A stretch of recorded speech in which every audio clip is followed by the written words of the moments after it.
This is going to be the longest video I've ever made, but we're here. This is Naruto.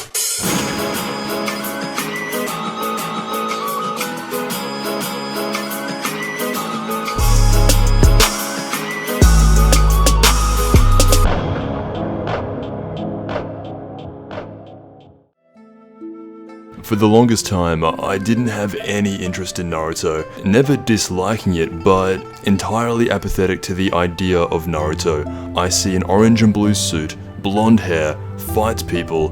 The much younger version of myself instantly dismissed this as a B-Tech Goku.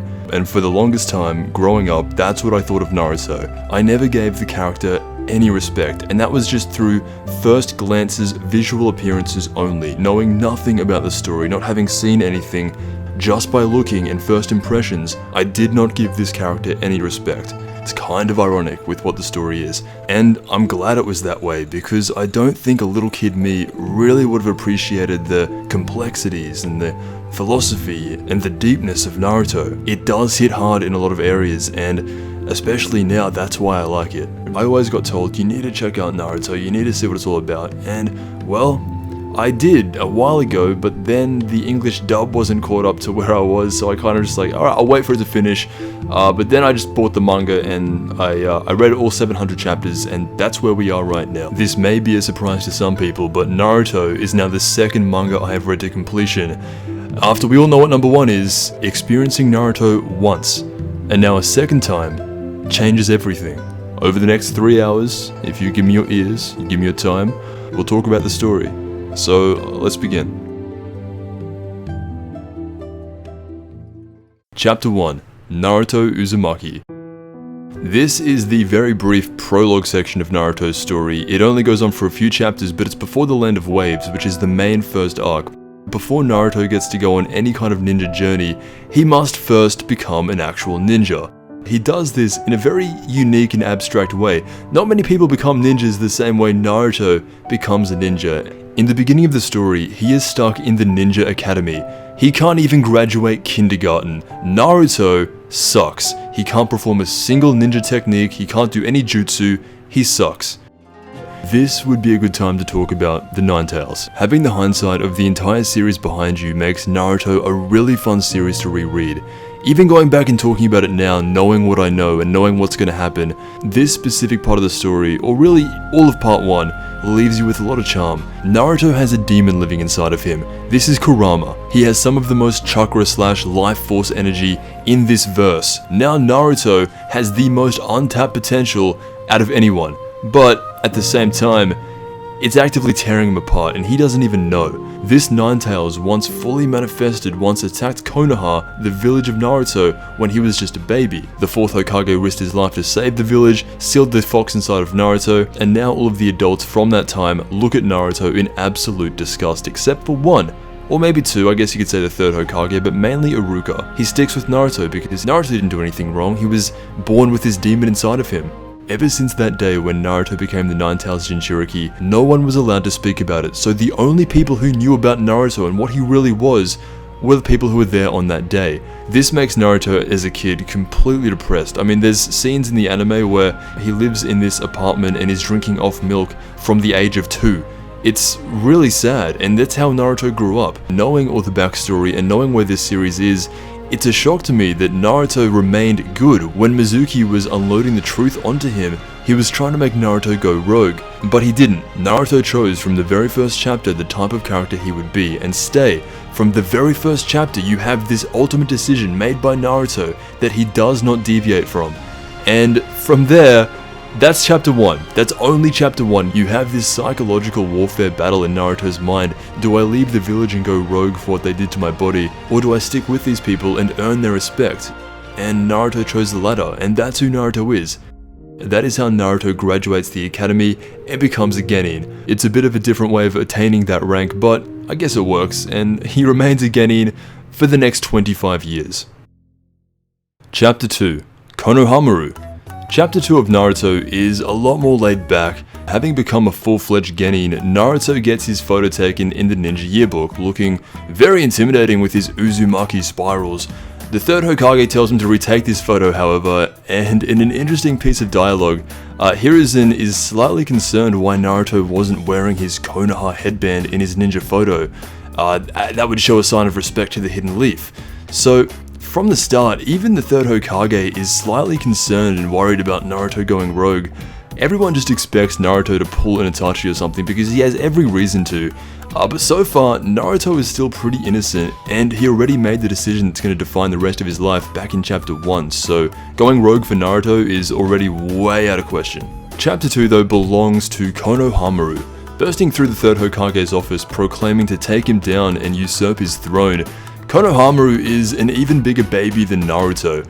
Konohamaru is the grandchild of the living third Hokage, and so he does get very spoiled. Everyone shows respect to the Sarutobi name, and so Konohamaru is able to live a very comfortable life. He's about 3 years old, he thinks he's really good.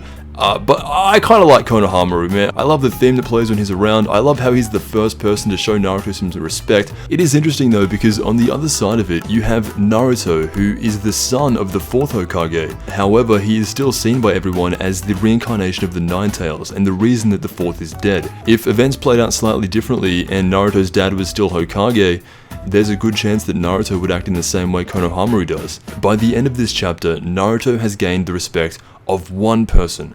Soon to be many more, but Konohamaru is the first person to really get on Naruto's side. Aside from maybe Hinata, but this is the first non-adult to ever show Naruto some actual respect. And respect is going to be a big thing moving forward with Naruto. It drives a lot of his reasoning early on, and this second chapter is an all-around display of how he will earn that respect. To put it simply, there are no shortcuts. Chapter 3. Enter Sasuke. Team 7 is perfect. There's absolutely nothing I would change about it. Naruto's introduction with all of his peers shows that he has just about as much respect from them as the dirt. The kids around him are even shocked that he was able to get this headband and make it out of the academy. Contrast that with Sasuke, the complete opposite. Every one of Sasuke's classmates admire him. They put him on this godlike pedestal of a prodigy genin, the best they've ever seen, the last remaining member of the Uchiha clan. Sasuke is at the top of his class, while Naruto is at the very bottom. And this is a great dynamic. Both Naruto and Sasuke have lived incredibly challenging lives, both mentally and physically draining. This has made them both into abnormality freaks. And that's where Sakura comes in. Sakura has nothing special about her. She is average, she's normal, and she's a part of Team 7, a team filled with tragic backstories. Depression, anger, and revenge run through this group more than any other, and then you just have Sakura, who represents the only form of normality in this group. It's hilarious. Sakura proclaims to love Sasuke so much, but the first thing she says to him is Naruto's a complete dork, he never had a father or he never had a family to look out for him. Knowing that Sasuke's clan got wiped out, or maybe she didn't know that, I don't know. So it's interesting to see Sakura's reactions to both Naruto and Sasuke because she is so normal and there isn't anything that special about her. I do like her as part of Team 7 for that reason. Chapter 4. Hatake Kakashi. While Team 7 has had some time to get well acquainted, they are all left waiting upon their team leader, their sensei, their teacher, Kakashi. Kakashi has this thing that's always being brought up, and it's going to be a reoccurring feature. Kakashi is always late. Whether it's training, a team meeting, or anything really, you'll always hear someone complain about Kakashi not being on time, and that flew over my head throughout the entire story. Not once did I stop and think to myself, I wonder why Kakashi is always so late. I never thought about it, because maybe he's just that guy. I didn't think too deep into it, but as we go further on, that is a really well thought out feature that's a part of the story. Kakashi is the first elite level ninja of the series, a Jonin. This is meant to show us what we can expect from mid to end game characters in terms of power, and for right now serves as a great wall for Team 7 to try and surpass. Kakashi sits them all down, and you get to see more of all of their character in its purest form. Naruto wants to be the Hokage to gain respect of the village. Very simple, very clear. Sasuke wants to kill his own brother for murdering the Uchiha clan. Very simple, very clear. Sakura likes Sasuke and hates Naruto. Beyond simple and beyond clear. Soon, these three very simple ideologies will evolve and become more ambitious as the story moves forward. For now, this is Team 7 in its purest form. Chapter 5 to 33, The Land of Waves. Kakashi takes his team out for their real first piece of Team 7 ninja training. This is a really fun moment to look back on. Naruto charges in first, only to be hit with the 1000 years of death. Sasuke patiently waits in the background for his perfect time to strike, and Sakura gets hit with the first genjutsu of the series. This training sequence eventually leads up into one of the ultimate lessons in Naruto. In the shinobi world, those who violate the rules and fail to follow protocol are low. However, those who do not stand by their own comrades are even lower than that. Obito Uchiha. Kakashi holds their first training lessons by a memorial site where many of his own comrades have died in battle. Knowing into the future of this story, Kakashi really was the perfect fit to lead Team 7. There's a lot to say about Kakashi, but at the end of part 1 he does get his own origin story, Kakashi Gaiden. I'll probably talk more about it then. For a while, Team 7 is stuck on D-rank cat rescue missions for old ladies. Not really the path of ninja Naruto is expecting. Not too long after this, the ninja ranking guide gets brought out to us, and this is very helpful. So straight away, the hierarchy is instantly defined. We know where Naruto stands, we know where Team 7 stands, we know where Kakashi stands, and the world is slowly expanding. And it's only going to keep on getting bigger from here. After quite a bit of complaining from Naruto, the third Hokage gives in and finally lets the reincarnations of Indra and Ashura go on an actual ninja mission. Team 7's first mission is to escort a bridge builder back to his home country, in the Land of Waves. Now this is thought to be a tough mission, but manageable with Kakashi. There are no ninja in the Land of Waves, this should just be a straight escort in and out. However, this bridge builder is holding out quite a lot of information. Some time goes by and Team 7 gets attacked by some Mist Village ninja. This mission should never have been given to Genin. He has a bounty set on him by some corrupt billionaire rich guy who doesn't want the Land of Waves bridge to be built. So he hires some ninja from the Hidden Mist, and that's where we see Team 7 get to show what they can do in a real life or death situation. Along the way, Kakashi pulls out this map. These are the 5 great ninja villages. As they will be important later, it's good to remember this. Straight away, just by looking at this map, this builds up the world even more. I will say though, with hindsight, most of the cool stuff still comes out of the Hidden Leaf. In the first showing of skills, Sasuke dominates. The experience of having an older brother or a father or nurturing around you growing up, even if only for a little bit longer than Naruto, has made Sasuke's early game a lot more impressive than Naruto's from the bat. All Naruto can do is just try to keep up. He stabs himself in the hand to cure the poison, and he just swears to do better next time. This arc's main 2 characters are focused around the Demon of the Mist Zabuza, Momochi, and Haku. Both from the Hidden Mist Village, which is one of the most dangerous villages. The Hidden Mist's Academy graduation exam makes the Hidden Leafs look absolutely pathetic. Instead of just making a few clones to graduate out of the cadets, Zabuza had to fight to the death against his fellow peers just to be able to call himself a shinobi. Imagine if something like that took place in the Hidden Leaf. Who would be the one survivor? Neji? Regardless, Zabuza let himself be hired as an assassin, and his job is to take down the bridge builder. However, since Kakashi's there, they're both jonin. Kakashi's a little bit stronger than Zabuza, so he can hold him off fairly well, but a lot happens in this fight. It's the first appearance of the Sharingan, Naruto actually doing something good, which to be fair is going to start becoming a regular thing. This whole fight sets the pretense of how high level fights are going to go down. This series is by no means a who can punch harder contest, this is 10,000% tactics only. Even up until the end of the first encounter, Haku shows up and makes a tactical retreat. This is such a deviation from what I'm used to, I kinda actually have to pay attention to these fights now. Once they eventually make it into the heart of the Land of Waves, Kakashi teaches a little bit about chakra control, but for him, using his Sharingan has made him bedridden for days. I'm just gonna say, it's a good thing that did not become a regular thing. To think every time Kakashi had to use his Sharingan, he must then be instantly hospitalized, that would get really annoying, and it would make it a borderline useless thing for him to even have. I'm glad that this isn't an every time recurrence. Even though he is weakened, Kakashi is still able to teach his squad about chakra manipulation, how to use it, how to master it, and how Naruto and Sasuke have such a huge untapped reserves of chakra, constantly planting seeds of how powerful these guys can really get. The climbing trees training was a nice starter lesson. This will eventually develop into a more grand level of training, but these are the basics. And right here we see Naruto and Sasuke work themselves all day and night to be able to get the hang of this. Sakura gets it straight away, but Naruto and Sasuke don't, and you see them, they work together on this. They do it all day, all night, and at the end of it, they're at the top of the tree and they come back home to the house, and it's one of those things where, you know, when you're reading it for the first time, You should really appreciate those moments because I think that's one of the only times that Naruto and Sasuke actually get along. In just a few days with that tree technique, they have developed and are a lot stronger than the versions themselves that we saw in the beginning of this arc. Ready for the rematch with Zabuza and Haku, you can just see how much Sasuke has grown. Haku though is ridiculously strong. This ice mirror technique allows him to instantly travel between panels. It's one of the first usages of a Kekkei Genkai, a family trait, like a family ability if you don't count the Sharingan. Basically the idea that only one family can have access to one certain type of move. Eventually Sasuke ends up risking it all to save Naruto. Why did he do this? To this day I don't know. Even Sasuke doesn't know. He says his legs just started moving on his own. Maybe there was something in Sasuke that actually secretly liked Naruto. When Sasuke does this though, and Naruto thinks that he is actually dying, he will never forget this moment.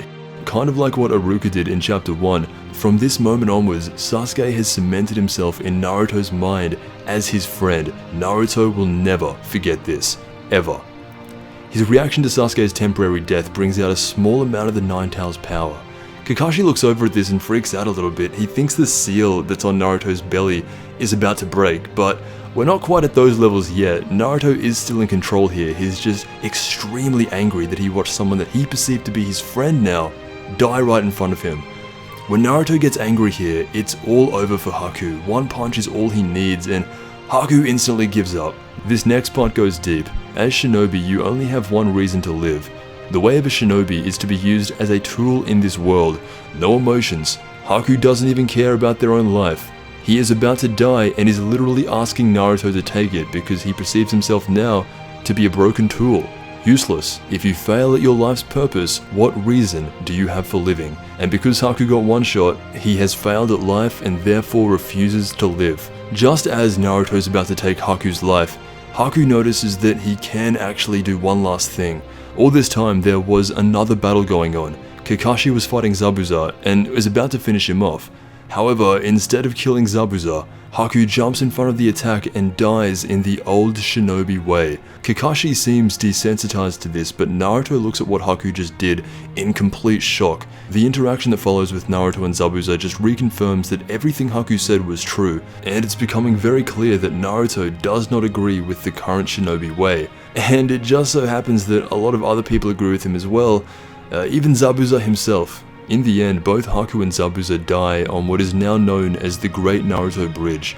This sets a mindset for Naruto moving forward. He has no choice but to be a shinobi. From birth, he's been forced into it, but if he's going to be a shinobi, he will set out and forge his own way of doing things. Not to be used by the greater ninja society, he will come up with his own way, a better way, and with that concludes the first arc of Naruto, the Land of Waves. This really was a great way to open up the world of Naruto. I mean, I love hindsight because, to be honest, going through this the first time, it wasn't as good as coming back to it the second time. That's just the way Naruto is, I think, though. Going through Naruto the first time is good, but going back through Naruto I feel like is even better, and that's exactly how I feel about this arc. Knowing all the themes of what's to come and what this series is really all about, this is a great first arc of the story, and I'm happy to say that it gets better from here. Chapters 34 to 115, the Chūnin Exams. This is the part of Naruto when I was like, okay, this is pretty good, I'm hooked, I'm in for the long run, and even all the way up to the end, I'm still gonna say that the Chūnin Exams is probably my favorite out of all of Naruto, just because of how much it opens up the cast. We get introduced to so many of the other Hidden Leaf Genin, the Sand Ninja, real competition and stakes. This arc has everything that you'd really want, and that's why, even though there are parts of Naruto later on that I like a lot more than this, overall, as a collection of stories, this is my favorite because it hooked me. Coming back from the Land of Waves, Naruto and Sasuke have this now weird rivalry because Sasuke has to acknowledge what Naruto did on the bridge, but at the same time, he's still Sasuke and it's still Naruto. The story has briefly glanced over Chūnins before in the Third Hokage's ranking guide. It portrayed a Chūnin as one level above a Genin, which is where Naruto, Sasuke, and Team 7 are at right now. So already they are looking to take the Chūnin Exams to become Chūnin. It hasn't taken very long, but Kakashi has faith in them to do decently well. There is a bit of standoffish with Iruka, as he is a Chūnin and he knew these guys back in the academy, and he says there's no way they could become Chūnin so quickly. But Sasuke's brother was Itachi, who was part of the Anbu at age 2 or something, very, very young. Naruto is the Hokage's son. The only one I could maybe get behind this being a little bit too early for would be Sakura, because again, she doesn't really do anything, but as she is a part of Team 7, she has to tag along anyway. The first real sign of tension in this arc is when the Sand Village ninja show up for the first time.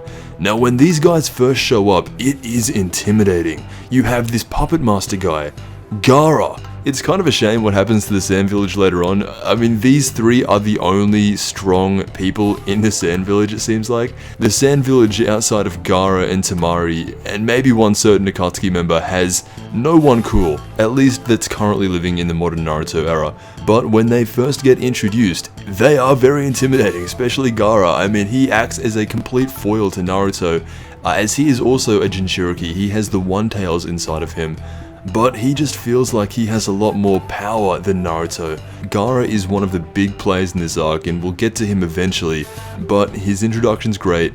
His foil to Naruto is also great. The rest of the Sand Village though is a little bit underwhelming, although Gaara makes up for it.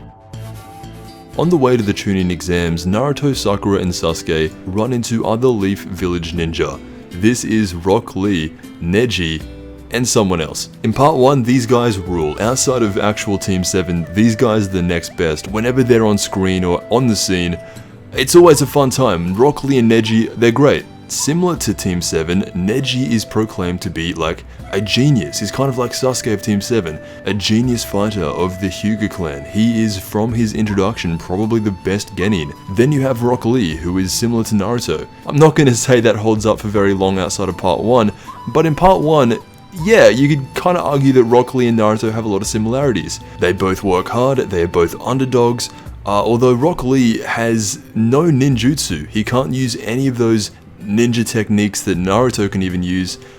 He has essentially only taijutsu, which is physical melee combat. It cements him as an actual underdog, even more so than Naruto. Rock Lee is the biggest underdog in this series. Unlike Naruto, this guy Rock Lee does not have a reason to be a ninja. He doesn't have a demon fox inside of him that's going to have the Akatsuki coming after him in a few years. He could really just live a normal life and not be a ninja. He's not forced into it. He just kind of wants to be because he just wants to prove that he can do it. Even someone who has no ninjutsu can become a splendid ninja. And that's Rock Lee's entire purpose, and that's why I think he resonates with so many people. His initial fight with Sasuke puts him on his back, but this opens up the door of how powerful Sasuke can really get.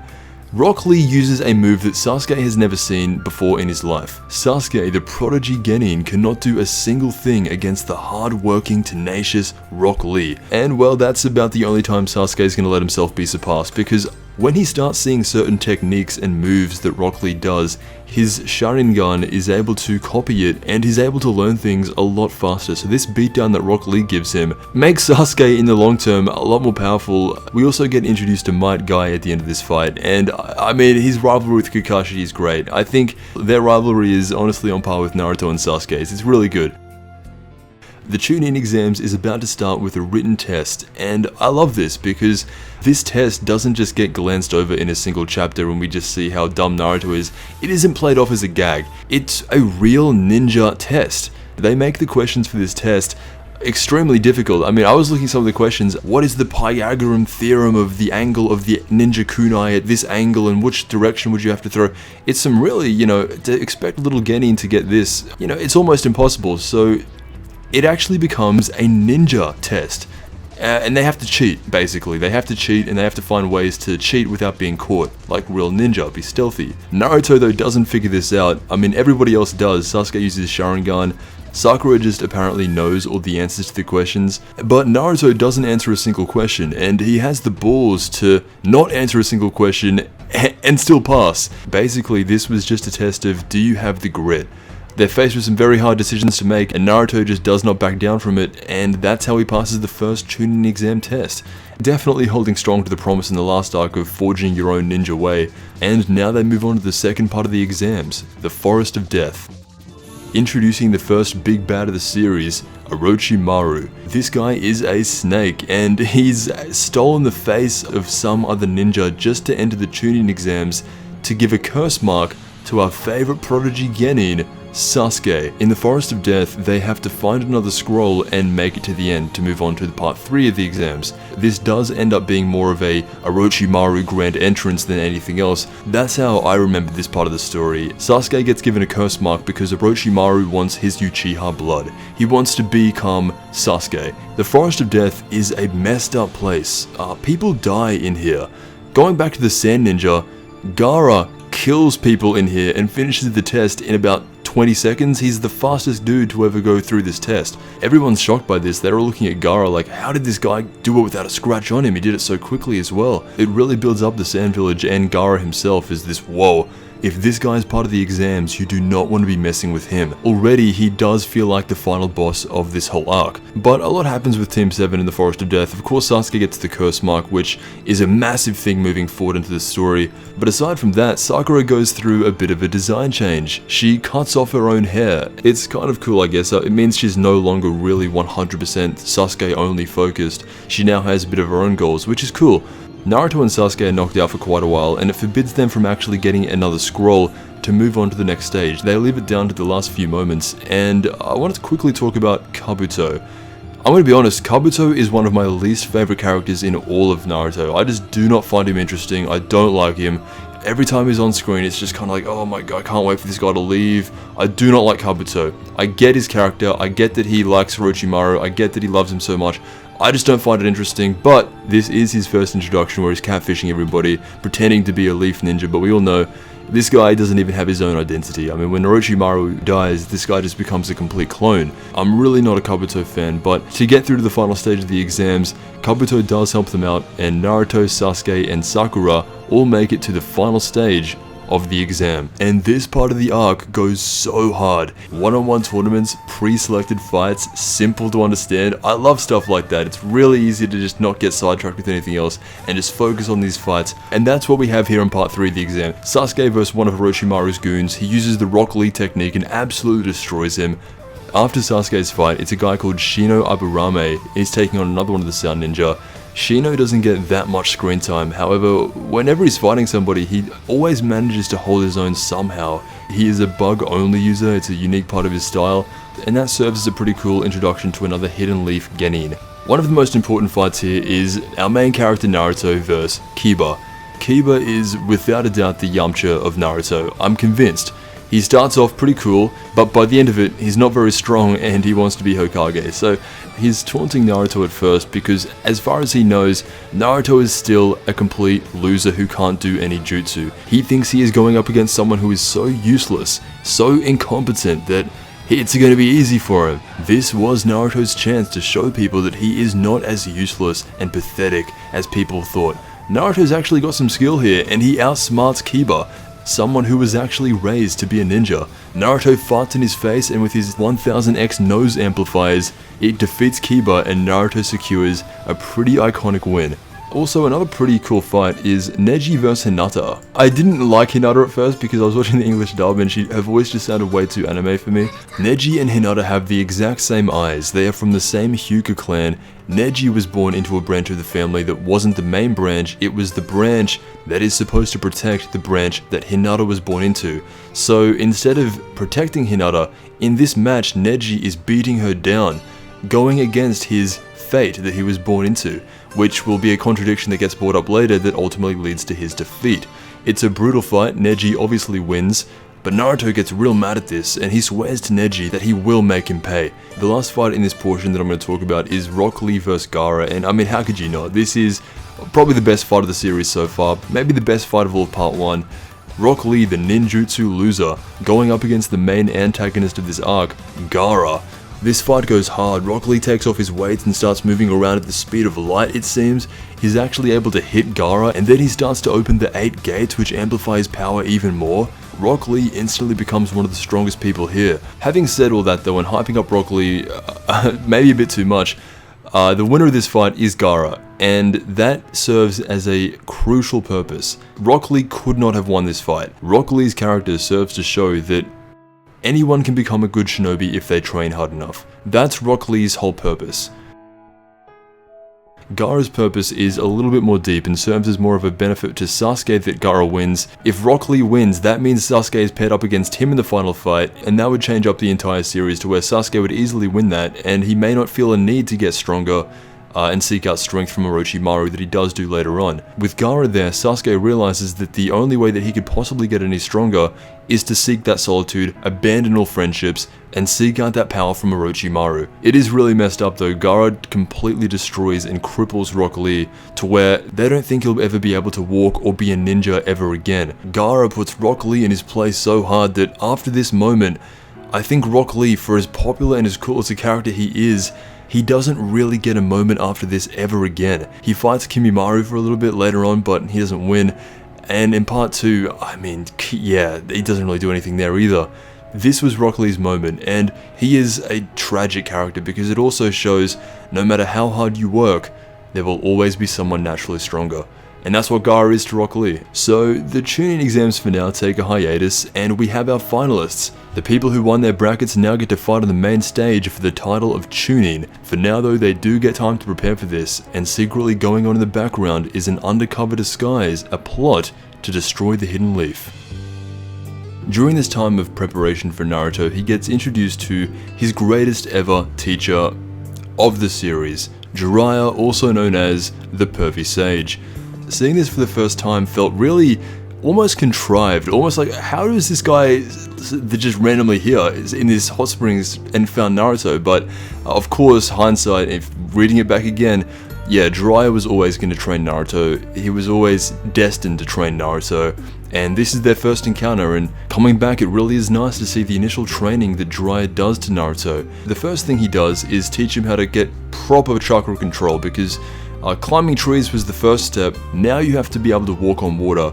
And Naruto has a bit of a hard time with this, but Jiraiya straight away sees the problem here. He unlocks a bit of the seal that's holding in some of Kurama's power, and it unlocks Naruto's abilities, and once he's able to stabilize this chakra, he's able to do this instantly. Jiraiya even says something along the lines of, to think that he was even able to do anything with this kind of restriction on him is incredible. Again, boosting up our own confidence in what Naruto can really do. He's slowly becoming one of the better genin. The biggest thing Jiraiya teaches him is the summoning jutsu, and Gamabunta, this giant toad.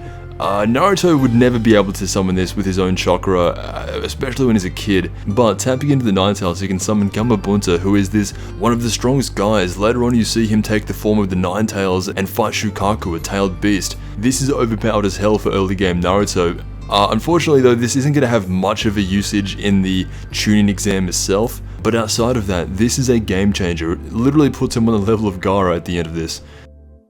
A little while before the finals of the Chūnin exams begin, Naruto and Shikamaru are met with a bloodlusted Gaara standing beside a hospitalized Rock Lee at his bedroom, about to kill him. This is the first time Naruto's really confronted with Gaara, and it's like him looking into a mirror. Gaara is the perfect foil for Naruto. He's a Jinchuriki, he was raised alone, everyone hated Gaara, everyone still hates Gaara at this current time, so Gaara's whole mentality is, I'm just gonna kill everybody to preserve my own peace. Although Naruto is terrified of Gaara at this moment, his real power will triumph over him much harder, much later. But for now, Naruto is just absolutely terrified of this guy that he would just kill anyone. It scares Naruto. He thinks, damn, he's just like me. At this current moment, Naruto is paralyzed by Gaara.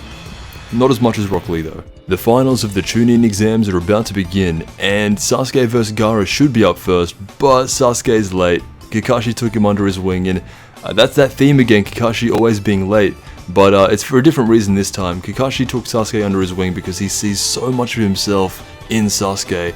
He decided to train him personally and leave Jiraiya to Naruto, so we get stuck into Naruto vs Neji straight away, the ultimate genin versus the dunce. Naruto is able to win this fight through 1. The use of the Nine Tails, and 2.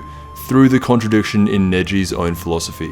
It's kind of stupid how Naruto wins, I'm not gonna lie. He punches Neji once and that takes down, like, this ultimate genin. This is supposed to be the guy, right? Neji's supposed to be the guy of the Hidden Leaf. Naruto takes him down with a single punch. I think Naruto did philosophically destroy Neji based on his own contradictions, maybe not in actuality, but in this instance where Neji was talking about your fate, you're destined to be a loser, you're destined to be a winner, stuff like that, and then Naruto basically says, well, aren't you destined to look after Hinata, but you were beating her down to the point of death, so you're actively trying to go against your own fate.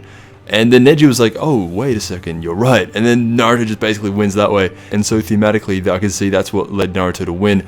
But I just wish that it was a little bit more than one punch. Excluding this one specific fight and Neji's hypocrisy, he does have a point with what he's saying. You know, look what happened to Rock Lee.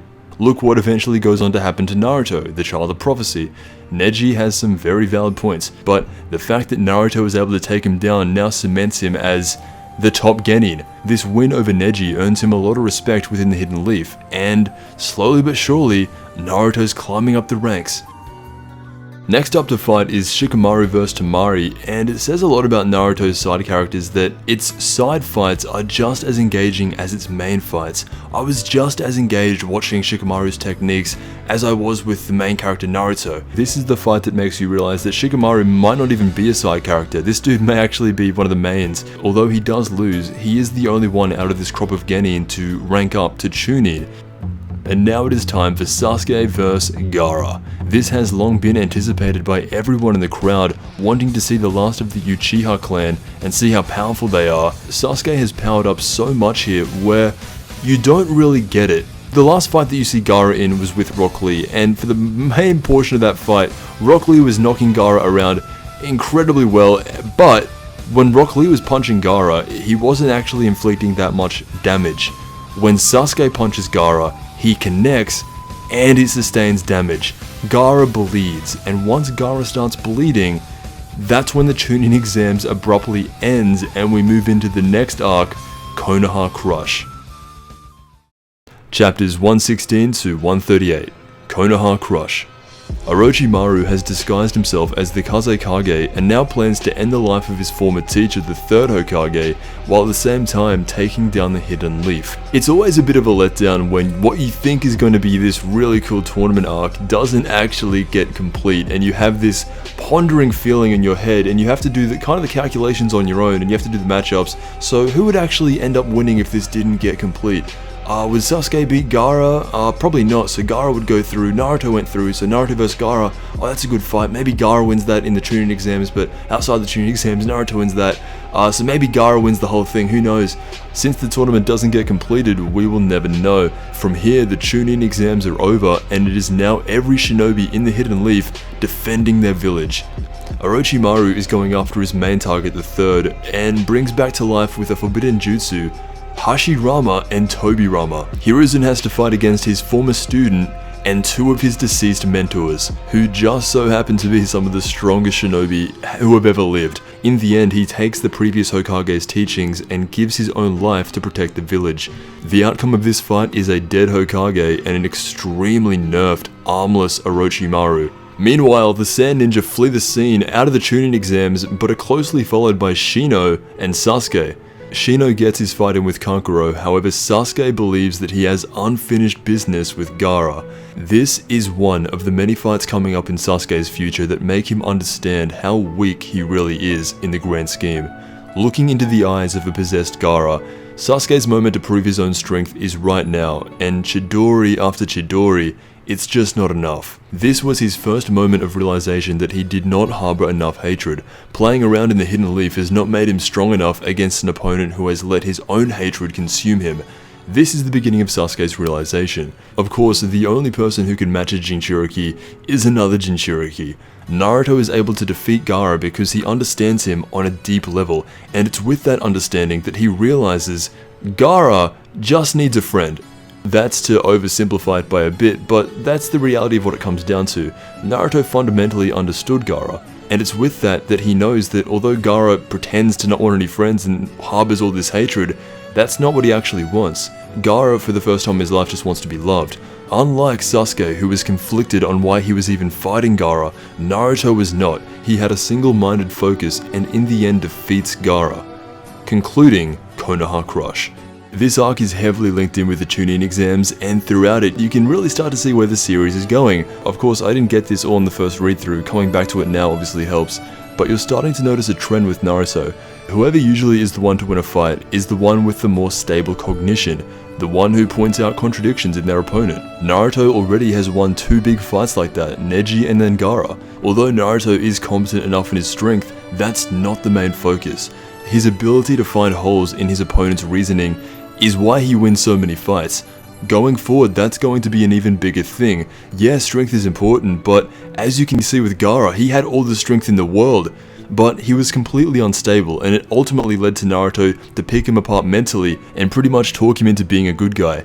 Same thing with Neji. Neji becomes really cool after the fight with Naruto. Naruto has grown so much. Just with the smallest amount of help, Naruto has closed that gap on Sasuke, and right now, you'd have to say Naruto is more impressive than Sasuke, and Sasuke is definitely feeling this. He still has his own goals that he wants to achieve, and at this current moment, he's losing to Naruto, someone that he didn't even have to think to be stronger than. Ever so slowly, we are moving forward in character development with both Naruto and Sasuke. Naruto is becoming a lot more confident, and Sasuke is becoming a lot more angry, and that is going to lead us beautifully into the next story.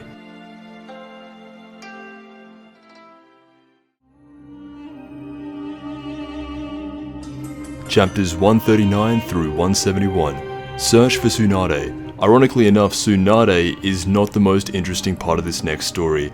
The new arc opens up with 2 very ominous looking figures. This is Itachi and Kisame, members of the Akatsuki. The Akatsuki is going to be a very prominent group of people who go around collecting tailed beasts.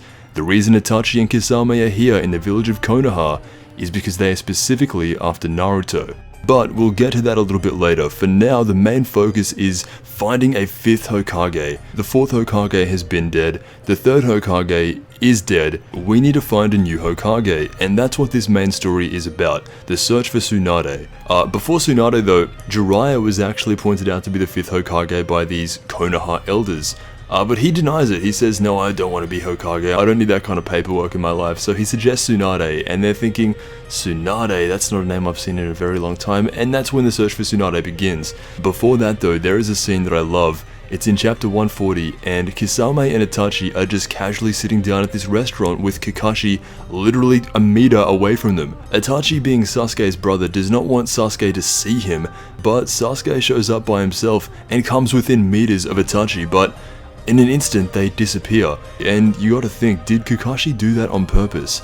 The next few chapters have him confronting Itachi directly, so it was almost like he knew Itachi was there and he was just waiting for Sasuke to show up just so Itachi could see his little brother again. I don't know if that was planned, but that's building up some pretty nice tension between Sasuke and Itachi. Chapter 141 fully reveals Itachi Uchiha. This is one of the big moments in part 1. Itachi is a big game player in this series, and Asuma and Kurenai try to take him on. Now naturally, everyone in the Hidden Leaf hates Itachi because they perceive him to be this evil guy who killed his clan. Everyone should know the truth about Itachi by now. That's another reason why I say, going back through Naruto a second time, it makes things a lot better. All of the subtle clues that Itachi doesn't actually want to hurt anybody that he doesn't have to. He doesn't want to cause a scene either, and later on you'll find that he doesn't even really want to take 9 tails out of Naruto. What makes Itachi so powerful here are his genjutsu abilities. He puts Kakashi in a Sugeyomi. This is a dreamlike state where he can do whatever he wants to him, and for the next 72 hours in Kakashi's mind he will be stabbed over and over and over again. But in real time it's only been a few seconds. Eventually Might Guy comes in and bails them out. It gives Itachi a good excuse to leave and not start a war. And they dip. The next time we see Itachi is when he's knocking on Naruto's door and looking him face to face. This really is something to look back on. Any other Akatsuki member would not have knocked on Naruto's door so politely and just opened it. Anyone else would have grabbed Naruto by the neck and dragged his body back to wherever they did that separation thing. Itachi's casually knocking on Naruto's door, and Naruto thinks that this is Sasuke for a brief second, but then he says, no, this Sharingan's way too powerful to be Sasuke. It's Itachi. Think of the other Akatsuki members for a second. What do you think Kakuzu would have done? What do you think Deidara would have done? What do you think Pain would have done? All of these guys would have just ripped him out of the room straight away. Even Kisame is like, Itachi bro, it would just be easier if we cut his head off. I got a sword right here. And he's about to do it, but Sasuke caught the whereabouts of this confrontation, and he did not want to miss this. This is the first time Sasuke is seeing his older brother in a very long time. This next confrontation here is very crucial for Sasuke. It is following along from his previous failure against Gaara. Sasuke still doesn't fully realize how outmatched he is, and so he recklessly charges in against his older brother and has nowhere near enough power to defeat him. If that alone wasn't enough to demoralize Sasuke, he finds out that Itachi is only there to speak to Naruto, and now that's the second time this has happened. The second time Naruto has, in a way, outshone Sasuke, first against Gaara, and now his evil older brother Itachi is more interested in the power of Naruto. There's not much wiggle room now for Sasuke. The smallest thing could tip him in either direction. Jiraiya shows up and bails Naruto and Sasuke out of this one instance. For some reason, Itachi uses this as an excuse for an escape, not wanting to fight one of the 3 Sannin. I think if he really wanted to, him and Kisame could have taken down Jiraiya, but again, Itachi is deceptively a very good man, and so of course he uses this as an excuse to retreat. For now though, Sasuke has just suffered even more emotional damage and is barely hanging on. It's starting to weigh on him. That concludes what I think is the most interesting part of this story arc, but we haven't even gotten into finding the 5th Hokage yet. It tells its own little story arc of Tsunade rejecting the position of Hokage, but then she sees Naruto, who is so ambitious to become the Hokage, and it reminds her of her dead boyfriend and dead brother. Then eventually she comes around to it, but what I do like most about this Tsunade section of the story is we do get introduced to the 3 Sannin. Jiraiya, Tsunade, and Orochimaru were all a part of the same 3-man cell. And these 3 Sannin are very important because eventually what happens is Naruto emulates Jiraiya, Sakura emulates a lot of Tsunade, and Sasuke represents a lot of Orochimaru. During their travels to find Tsunade, Jiraiya teaches Naruto the Rasengan. This is a very high level jutsu that Naruto works to attain. It takes him a while, but he gets it, and from now on the Rasengan is going to be Naruto's almost signature move aside from the Shadow Clones. This is going to be one of his most powerful jutsu, because for the first time in his life, he has someone who is actively one-on-one mentoring him, and he has never had that before, someone who shows genuine care about him. There's this scene where Naruto's like, "Oh Jiraiya, you're leaving for the day? I really wanted to spend time with you." Naruto's never had that one-on-one mentoring before. He's never had that his entire life.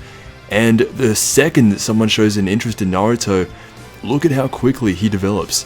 For the first decade of Naruto's life, he had to deal with everyone hating him, no one wanting anything to do with him, and he just had to deal with it. He had to put up with it. The fact that he didn't, jump off a bridge, now it's very cool to see that the second someone shows interest in him, he develops at such a rapid rate. As he should, he does have the genes for it. He's got Hokage DNA in him. He is getting there, and once again, arc after arc, Naruto becomes more and more stoic. He has so much willpower to work hard at this stuff because he just saw Itachi and Kisame try to rip the Nine Tails out of him and sever his head.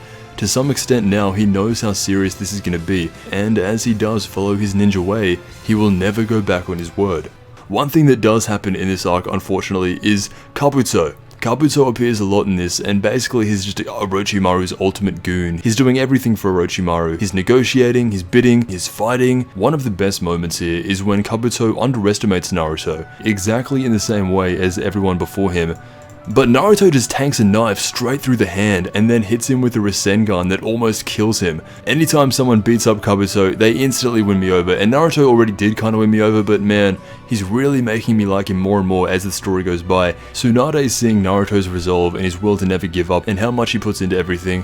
It convinces her that becoming Hokage is the right thing to do. She gives Naruto a big kiss on the head and then goes back to Konoha to officially become the 5th Hokage. And that concludes the search for Tsunade. A big theme throughout the last 2 arcs has been Sasuke's humbling. He's been humbled against Gaara, and he just got humbled against Itachi. Sasuke is now in the hospital, sitting there thinking about how weak he is, and how he could do nothing against Itachi. This is now going to be the main focus all the way up until part 1 of Naruto ends. So far, it has been hinted towards quite a bit that Sasuke has to do something, and the curse mark that Orochimaru put on him in the Forest of Death is still very much there. It hasn't gone away. And so now we move into the arc that is probably on par with the Chūnin Exams as far as how good it is. Chapters 172 to 238. Sasuke Retrieval. For a while now, Sasuke has been feeling conflicted. He is currently sitting in his hospital bed realizing that he severely lacks the amount of power needed to fulfill his goal. He wanted to be a good guy, but so far that's made him not get any stronger. It's made him sit back and just watch the likes of Naruto surpass him. So right now, as he's sitting in his hospital bed, Sasuke is conflicted between Naruto's ideals, the ideals of the village and strong bonds between comrades, and his desire to only get stronger. There is a big change in Sasuke's demeanor, because even when Sakura offers him some kind of fruit, he just smacks it out of her hand, and Sasuke was never really the type to show Sakura much respect anyway, but I mean, this just takes it to a whole nother level. He wants to see Naruto, and so when Naruto shows up, he challenges him directly on the rooftop of this hospital to a one-on-one showdown, and Naruto accepts, and they fight. Even within this rooftop fight, you can see the clear differences now between Naruto and Sasuke. Sasuke's fighting without his Konoha headband, and Naruto insists that he has to wear it, and that just makes Sasuke even more angry. This fight eventually ends up being broken up by Kakashi, but not before Sasuke and Naruto charged each other directly with a Rasengan and a Chidori.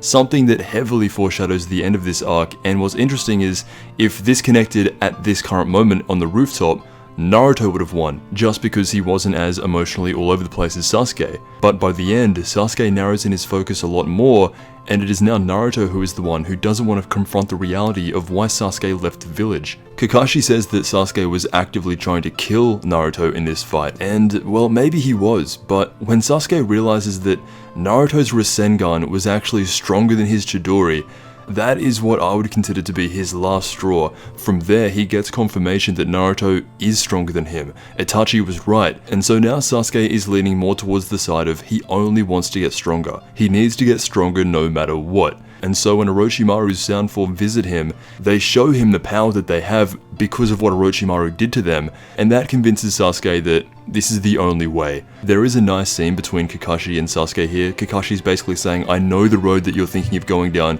and I'm telling you, it's not the right way to go long term. Kakashi Gaiden comes up after this, so I'll talk more about that later, but it gives a little bit more insight into who Kakashi is and what his backstory entails.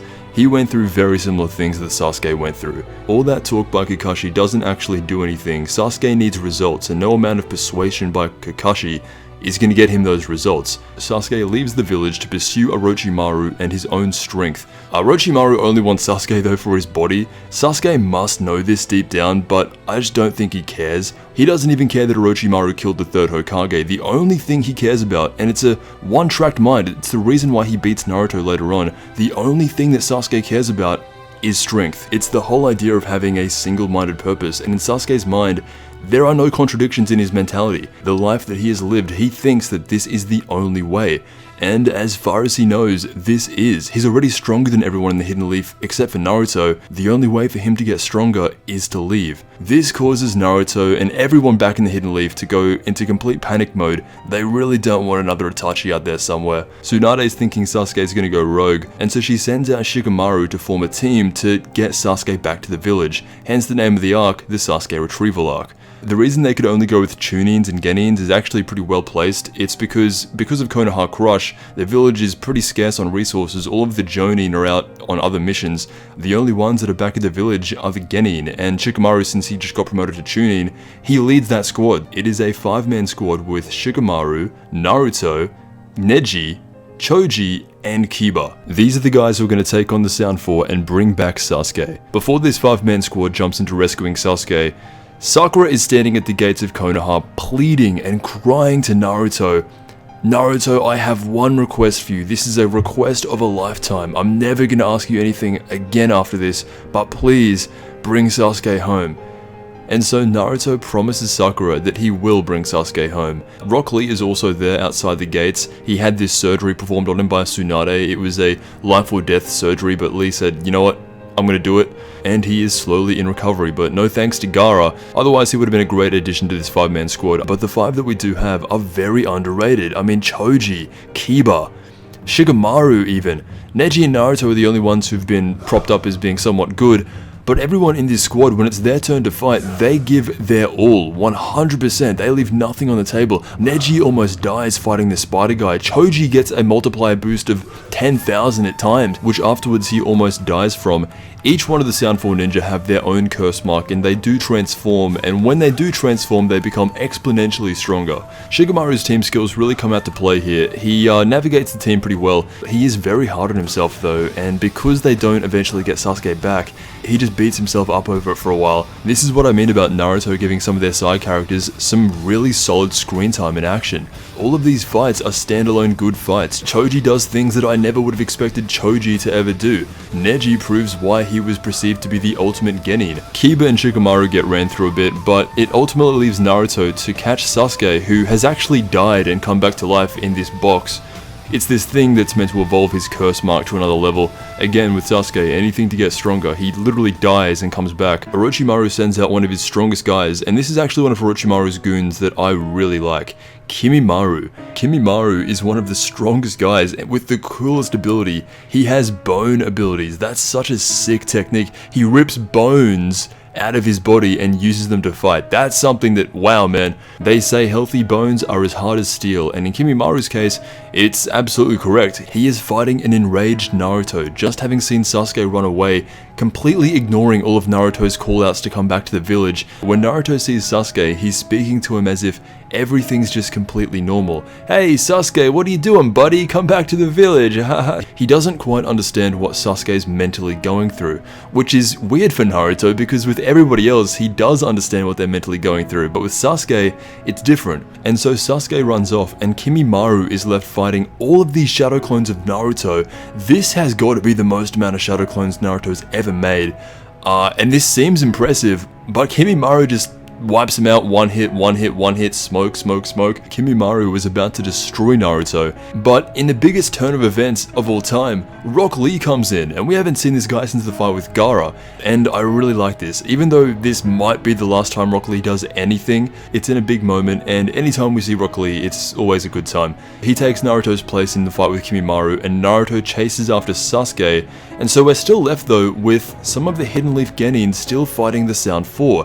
Shikamaru's having a hard time, and so is Kiba. Kiba has escaped death more than once, and Shikamaru is only getting by on his tactics alone. Rock Lee gets drunk and holds his own for a little bit, but there is this moment where you think the Sound 4 are actually gonna win and kill some of these Hidden Leaf Genin. Like Shikamaru and Kiba, they were all about to die. As the story would play out though, the Sand Village comes in, Tamari for Shikamaru, Kankuro in place of Kiba, and Gaara in place of Rock Lee. Tamari wipes out the entire forest, Kankuro does some puppet thing, and Gaara, this is one of the most deadly people that we've seen in the series so far, Gaara. Gaara buries Kimimaru 200 meters underground in the sand. He turns this whole field, this whole foresty field plains area into a desert, drills him 200 meters underground, and crushes him. Kimimaru explodes underground, and the entire surface of the ground fills up with sharp bones that stick out. This almost kills Rock Lee, but Gaara saves him again. It's a nice touch that Gaara manages to save Rock Lee after crippling him and almost ending his ninja career.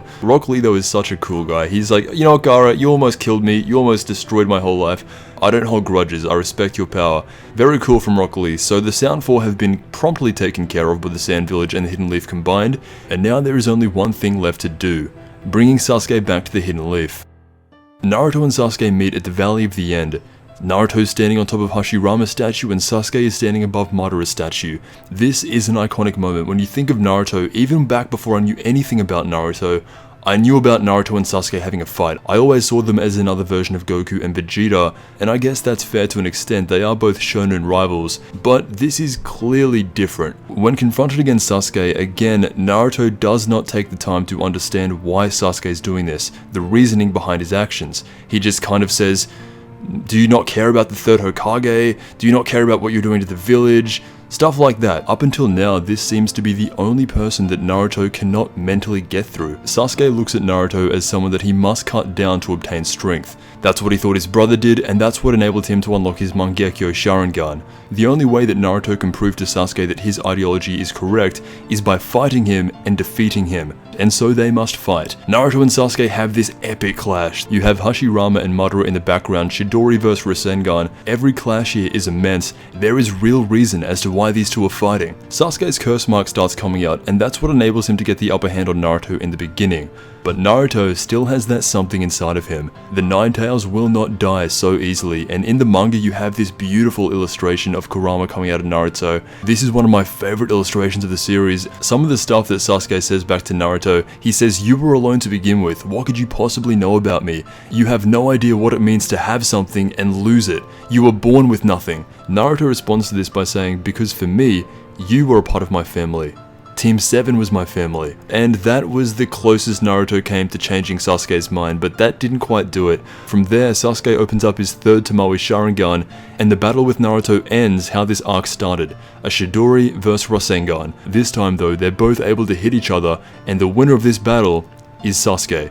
This not only proves to Sasuke that his way is now the right way, but he sees no need to now follow in the footsteps of Itachi and actually take the life of his best friend. He will obtain the Mangekyou another way. From here, Sasuke walks alone into the darkness. Naruto has failed to retrieve Sasuke, and that's how part 1 ends.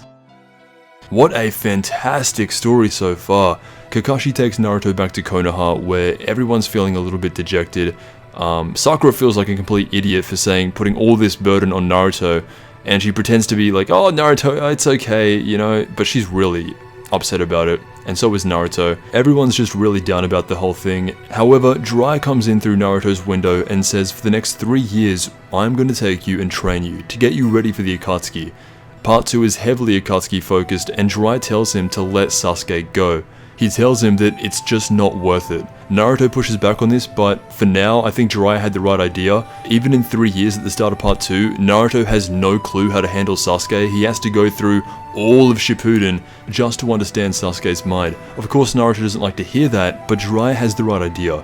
How part 1 of Naruto really ends though, is with the Kakashi Gaiden story. It's its own little backstory and origin for Kakashi at the end of part 1. It goes back to the time of the Third Great Ninja War, where Minato, Naruto's father, was the cell leader of Kakashi, Rin, and this guy named Obito. It starts off with them celebrating Kakashi's graduation to Chūnin level. They all give him some kind of present except for Obito. Obito is a Uchiha, he has Sharingan, but at the beginning he's not very strong. We are so used to Uchiha being strong and these really powerful guys, but Obito is a Uchiha who's not very strong and he's on Kakashi's team. All throughout part 1, Kakashi had a Sharingan. Sharingan are only meant to be used by Uchiha, it's impossible to get them otherwise. So why does Kakashi have a Sharingan? Is he secretly a Uchiha? Before this origin story came out, I wasn't around back then, but I could probably imagine that a lot of people were really confused or asking a lot of questions. This story tells the tale of Kakashi and how he became the copy ninja, and it's all thanks to Obito. Obito and Kakashi had this very sickening rivalry, they never got along. Kakashi always followed the rules and Obito was more of an emotional guy. During the Third Great Ninja War though, they get caught up fighting and Obito ends up thought to be dead under a rock. He is the one to initially teach Kakashi about standing by your comrades. In fact, Kakashi now quotes him directly. As Obito is slowly dying, he decides to give Kakashi his Chūnin present, and his present is the Sharingan. He takes his own eye out and transplants it into Kakashi's, making Kakashi now the copycat ninja. Since the day of Obito's quote-unquote death, Kakashi has visited Obito's memorial every single day. That's why he's always late. He has still not forgiven himself for the death of Obito and even Rin. Everyone that Kakashi held close is already dead, except for Might Guy. The Kakashi Gaiden story is a very, very, very important part of the overarching story of Naruto itself. It's going to be very important to keep that in mind. So with that though, Sasuke has gone off with Orochimaru, Naruto has gone off with Jiraiya, and Sakura is now actually learning from Tsunade. This is the end of Naruto Part 1. Overall, part 1 of Naruto is now iconic in my mind. I will never forget the original journey. There's not much that I don't like about part 1. There would be some things that I would change though, slightly. For example, the second Hokage. Imagine how much more ominous it would have been if, instead of seeing Tobirama's face on the side of the mountain, it was Madara's, and you always have this question in the back of your mind, what happened to the second Hokage? It's not really an issue that I have with this story, but if I could change one thing, and one thing only, it would be that. I'd make Madara the second Hokage, make it real edgy, make him go rogue, have a whole story based around that, and to be honest, not much would have changed anyway. But we've just spent over 200 chapters looking at this little Naruto design. we will never see that again. Moving forward, he is only growing up and becoming more and more into the man that he should be. So overall, part 1 of Naruto gets almost no complaints from me. The whole ride was just fun. I was never bored reading it, but it is only about 1/3 of the story. We have a long way to go. There are 700 chapters in Naruto and we've made it up to about 240. So we have a long way to go, and it all starts off with the beginning of Shippuden, chapters 245 to 281, the Kazekage rescue mission. 3 years have passed, Naruto has not stepped foot once into his home village, and now he's returned, with a brand new suit as well. Instead of orange and dark blue, it's now black. A very small design change for Naruto, but the black suits him. I think black suits anyone, to be honest, especially in manga. But he isn't the only one that's grown. Sakura, after 3 years of training with the 5th Hokage, looks a little bit older now, but the biggest change is Konohamaru. We haven't seen this guy since chapter 2, and what a surprise! I didn't think we were ever going to see him again. Konohamaru looks to be the age Naruto was at the beginning of the series now. He's fully developed his sexy jutsu, so really showing that respect to Naruto. It is always interesting after a time skip to see how characters interact with each other, and especially Sakura. The love of her life, Sasuke, has not been around for 3 years, and she says she doesn't like Naruto, but Naruto also hasn't been around for 3 years. Her whole Team 7 squad hasn't been around for 3 years, and so when she sees Naruto slightly grown up, looking all mature and advanced with his jutsus and how strong he's gotten, she's thinking to herself, damn, Naruto, you might be even better than Sasuke. And she really does think this. She's looking at Naruto with these absolute eyes, but Naruto has not changed at all. He's still hyping up this sexy jutsu, and so Sakura just whacks him in the face. That was probably the highlight of the first few chapters of Shippuden for me. I mean, that was just great to see. If you go back to about an hour ago, I was talking about the bell test, how Kakashi had Sasuke and the rest of Team 7 try to get these bells off of him. None of them could do it. They were only small little genin, of course they couldn't. Now, he asked the same thing of Naruto and Sakura, and to show how much they've both grown, or at least caught up to Kakashi, it takes a bit of effort and a bit of creative thinking, but they are now both able to get the bells off of their original sensei. You'll find Sakura has grown in strength immensely over these 3 years, and Naruto has grown a little bit, but not nearly the rapid speed that Sakura has. You'll see later that she goes from one of the worst genin to being able to fight an Akatsuki member on par and then win against him. I guess she kind of had to. I mean, Sakura, what did she even do in part 1? She cut off her hair, defended Sasuke for a little bit, fought Ino. Aside from that, not much. Naruto is very much the Naruto and Sasuke show, and I don't think that's a bad thing at all. Walking back into the village, Naruto runs into Shikamaru and Temari, and Shikamaru informs Naruto that everyone in their year has basically graduated the Chūnin Exams except for Naruto. He is still technically a genin, and he goes on to say that Sakura is a Chūnin, and just so you know, Neji, Kankuro, and Temari are already Jonin. And that leaves Naruto asking himself, well, if they're Jonin, what about Gaara? What's he at? What level is he a Jonin too? It then cuts to the village hidden in the sand. Gaara is now referred to as Lord Kazekage. He is now the Kazekage of the Sand Village. This man took Naruto's advice and instantly, in another land, became everything that he wanted to be. He just completed Naruto's whole purpose. I do like this though, it means we've been introduced already to the most powerful Sand Village characters. There's no one new that's going to pop up and surprise us in the Sand Village. It keeps things very straightforward, which I like. I like the idea of Gaara turning his life around and becoming the Kazekage. It happened very quickly, but I don't see anything wrong with it. While we're on the topic of the Sand Village, the Akatsuki are here for Gaara. We saw these guys briefly in part 1 when Itachi was after Naruto. They bailed on Naruto, but 2 new members are here to pick up Gaara. This is Deidara and Sasori. Deidara is a rogue ninja from the Hidden Stone Village, and Sasori is a rogue ninja from the Hidden Sand Village. Gaara has always been portrayed as one of the strongest shinobi that we've ever seen. However, these Akatsuki members are also some of the strongest characters that we've ever seen. Each one is individually going to be a whole new tier of impressive as they get introduced. Deidara goes in by himself and 1v1s Gaara to get him out of the village, fly in with his little flying bird that he has and explode. I love seeing Gaara protect the village. It's such a 180 from where his character originally was. Think about attacking someone like Gaara in the village of the sand, where sand is everywhere. It's suicide. Most people would not stand a chance, but Gaara is holding back for the sake of his people. He doesn't want to destroy the whole village. And so the Kazekage has now been officially captured and taken back to the Akatsuki hideout. The Hidden Leaf gets signal for this, and Team 7 is back in action. This mission specifically means a lot to Naruto, as you can imagine. Now that he knows that Gaara is Kazekage and completely turned his whole life around, he really wants to make sure that he maintains that status and doesn't die. This is actually the first time I believe that Naruto tells Sakura or anyone about the 9,000 side of him. He specifically says, the reason I'm so invested in this is because Gaara is just like me. He's got Shukaku, I have Kurama, and I think that's the first time Sakura finds out what Naruto really is. What you'll find with Naruto post this time skip is he doesn't actually get that much stronger. I mean, he does, but it's not as drastic of a change as Sakura or especially Sasuke. He can do a slightly bigger Rasengan, but the biggest thing is the connection with the Nine Tails. From here on out, when you see Naruto start to lose his mind, he begins forming these tailed cloaks around his body. The more tails he gets, the more unstable he becomes, and what that is the seal slowly breaking and Kurama trying to take over his body. Naruto may have this ultimate potential, but until he controls Kurama, the Nine Tails is not on his side. He's actively working against Naruto. When they arrive at the Hidden Sand, Sakura uses her healing powers to heal Kankuro's poison because Kankuro rushed out after the Akatsuki members and got slapped up, so now he's back at the hospital. Sakura has to revive him, but when they first enter this building, Granny Chiyo, who is one of the elders of the Sand Village, looks at Kakashi and says, You are the White Fang of Konoha, referencing Kakashi's father. I believe this is the first time that we're being made aware of Kakashi's father and his notoriety throughout the ninja world. Apparently, he was on a level regarded higher than even the Sannin. And in another cool surprise as well, Might Guy and Rock Lee's team show up.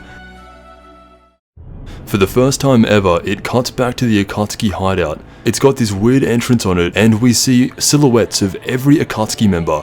An old-fashioned Renegan, which is Pain, a prototype of the Ten Tails, and the rest of the Akatsuki members standing in the background. This is how they plan on killing Gaara and extracting his tailed beast, Shukaku. Once they extract Shukaku, Gaara dies. They don't just throw him back in the water, they actually kill him by removing his tailed beast. Everything about the Akatsuki is shown to be so mysterious, they don't even let us see their faces. Their goals as of right now are unknown as well. They say this process of extracting the tailed beast out of Gaara is going to take 3 full days. What happens next is Itachi and Kisame get ordered to go out and put 30% of their power into a clone. Buy them time from Might Guy's team and Team 7. From here on out moving forward, I declared Might Guy as the new Rock Lee. In part 1 of Naruto, Rock Lee was the really cool guy. In part 2 of Naruto, Might Guy takes that from him completely. He is so intense. He opens up the 8 gates against Kisame, and basically he one-shots him. The coolness and constant surprise of Rock Lee showing up in part 1, that almost all gets transferred into Might Guy in part 2. On the other side though, we have a 30% Itachi. Every time Itachi shows up, and knowing where his story goes and where his true mindset's at, the only thing that he would be actively trying to do is stall, not actually hurt anybody. He hits Naruto with so many genjutsus that play out all of his insecurities right in front of him. Every single one of Naruto's insecurities hit him at once, and that's the only thing that Itachi really does. You notice that Itachi doesn't actually physically hurt anybody, he never makes anyone bleed, he never kills anybody. Eventually though, Naruto hits a 30% clone of Itachi with a Rasengan, and so Kisame and Itachi have both successfully stalled their opponents, and now Gaara is very close to death. When Team 7 arrives at the Akatsuki hideout, Sakura punches down the door with their newfound Tsunade strength, and there are 2 very patient Akatsuki members waiting for the nine-tailed Jinchuriki to come. They don't know who Naruto is because they've never seen him before, but Itachi says he's the one that barges in and screams the loudest, that's him. And of course when Naruto comes in, that's exactly what he does, so they identify him pretty quickly. Naruto and Kakashi go after Deidara, and that leaves Sasori with Sakura and Granny Chiyo. Sasori is the first Akatsuki member to die. He's a puppet user, makes him instantly less interesting to me, the fact that he uses puppets. I'm not a big puppet fan. It took me a while to come around to Sasori. I used to think he was maybe 1 better than Kabuto, but coming back to this fight, he is pretty interesting, and Sakura has this moment here where she gets to take out her first ever big opponent with the help of Granny Chiyo. Meanwhile, as Kakashi and Naruto are chasing down Deidara in this endless ravine, Kakashi pulls out a technique that he's learnt in this 3-year time skip. It is the Mangekyo Sharingan. He aims his eye at Deidara and it opens up this warp in space and time, and Deidara's arm gets sucked into it and ripped off. Naruto takes this chance to hit him with a Rasengan. He knocks down Deidara, and for the first time he sees Up close, the corpse of Gaara. This slowly starts to make Naruto lose control. You see his eyes, face and teeth go fox-like, the cloak starts oozing out of him, the Nine-Tailed Fox seal is weakening and Kurama is gaining power over Naruto. Kakashi has this special piece of paper that he slaps on Naruto's head, and that contains the Nine-Tails' power for now. However, Deidara plans on self-destructing and taking everyone along with him. Once again though, Part 2 Kakashi just coming in clutch with his Mangekyo, sending him to another world. You'll notice this as the series moves forward. Part 2 Kakashi is much more impressive than Part 1 Kakashi. The final part of this arc is the resurrection of Gaara. Granny Chiyo has had a bit of history in the shinobi world. She never had faith in other villages or the future generations. That is until she sees how Naruto reacts standing in front of a dead Gaara. Within Naruto, she sees a chance to repent the sins of her past and change the future. She never had any contact with the village of Konoha. She believed in seclusion among villages, but now seeing how Naruto, a leaf ninja, feels about Gaara, a sand ninja, it gives her the decision to give up her own life and resurrect Gaara with a forbidden jutsu. With Gaara on cracked ground alone, he then gets a tap on his shoulder from a kid Naruto, slowly evolving into a current Naruto. And if Gaara wasn't already a good guy now, what Naruto does for Gaara helps him so much, and in turn, helps the Sand Village, helps the Shinobi world, helps everybody. With that brings an end to the Kazekage rescue mission, and in stark contrast to the last rescue mission, in the beginning of Part 2 it's a similar mission, but this time the mission goes as a success. Chapters 282 to 310, Tenchi Bridge. This arc has the biggest moment of the series so far, the reunion of Naruto and Sasuke. Who's stronger? Who developed more over 3 years? The beginning parts of Shippuden show a still very naive Naruto, especially when you compare him to Sasuke. Since Kakashi was using an extremely advanced version of the Sharingan, the Mangekyo, he now has to be hospitalized just like he was in the Land of Waves. So what this leaves you with is Team 7 having a new sensei, a temporary sensei, who is really cool, and a replacement for Sasuke Uchiha, introducing Yamato, a member of the Black Ops, and Sai. These are two very welcome additions to the cast. More Yamato than Sai, so it kinda does fall off later, but what Sai is supposed to be is the replacement for Sasuke Uchiha. He looks like Sasuke, he's got black hair, he's very, very pale, but Sai is a member of the Foundation, which is a subdivision of the Anbu run by Danzo. The whole thing with Sai and the rest of the Foundation members is that they are meant to be used as tools, going all the way back to the Land of Waves. It's now touching back on that theme again, that it's not only other villages like the Hidden Mist or any other corrupt villages that train their shinobi in this way. The Hidden Leaf, which we've always perceived to be the good guys, also have this off branch where they train shinobi to be literal tools, no emotions. Sai is the complete opposite of Naruto, and they clash really hard at first.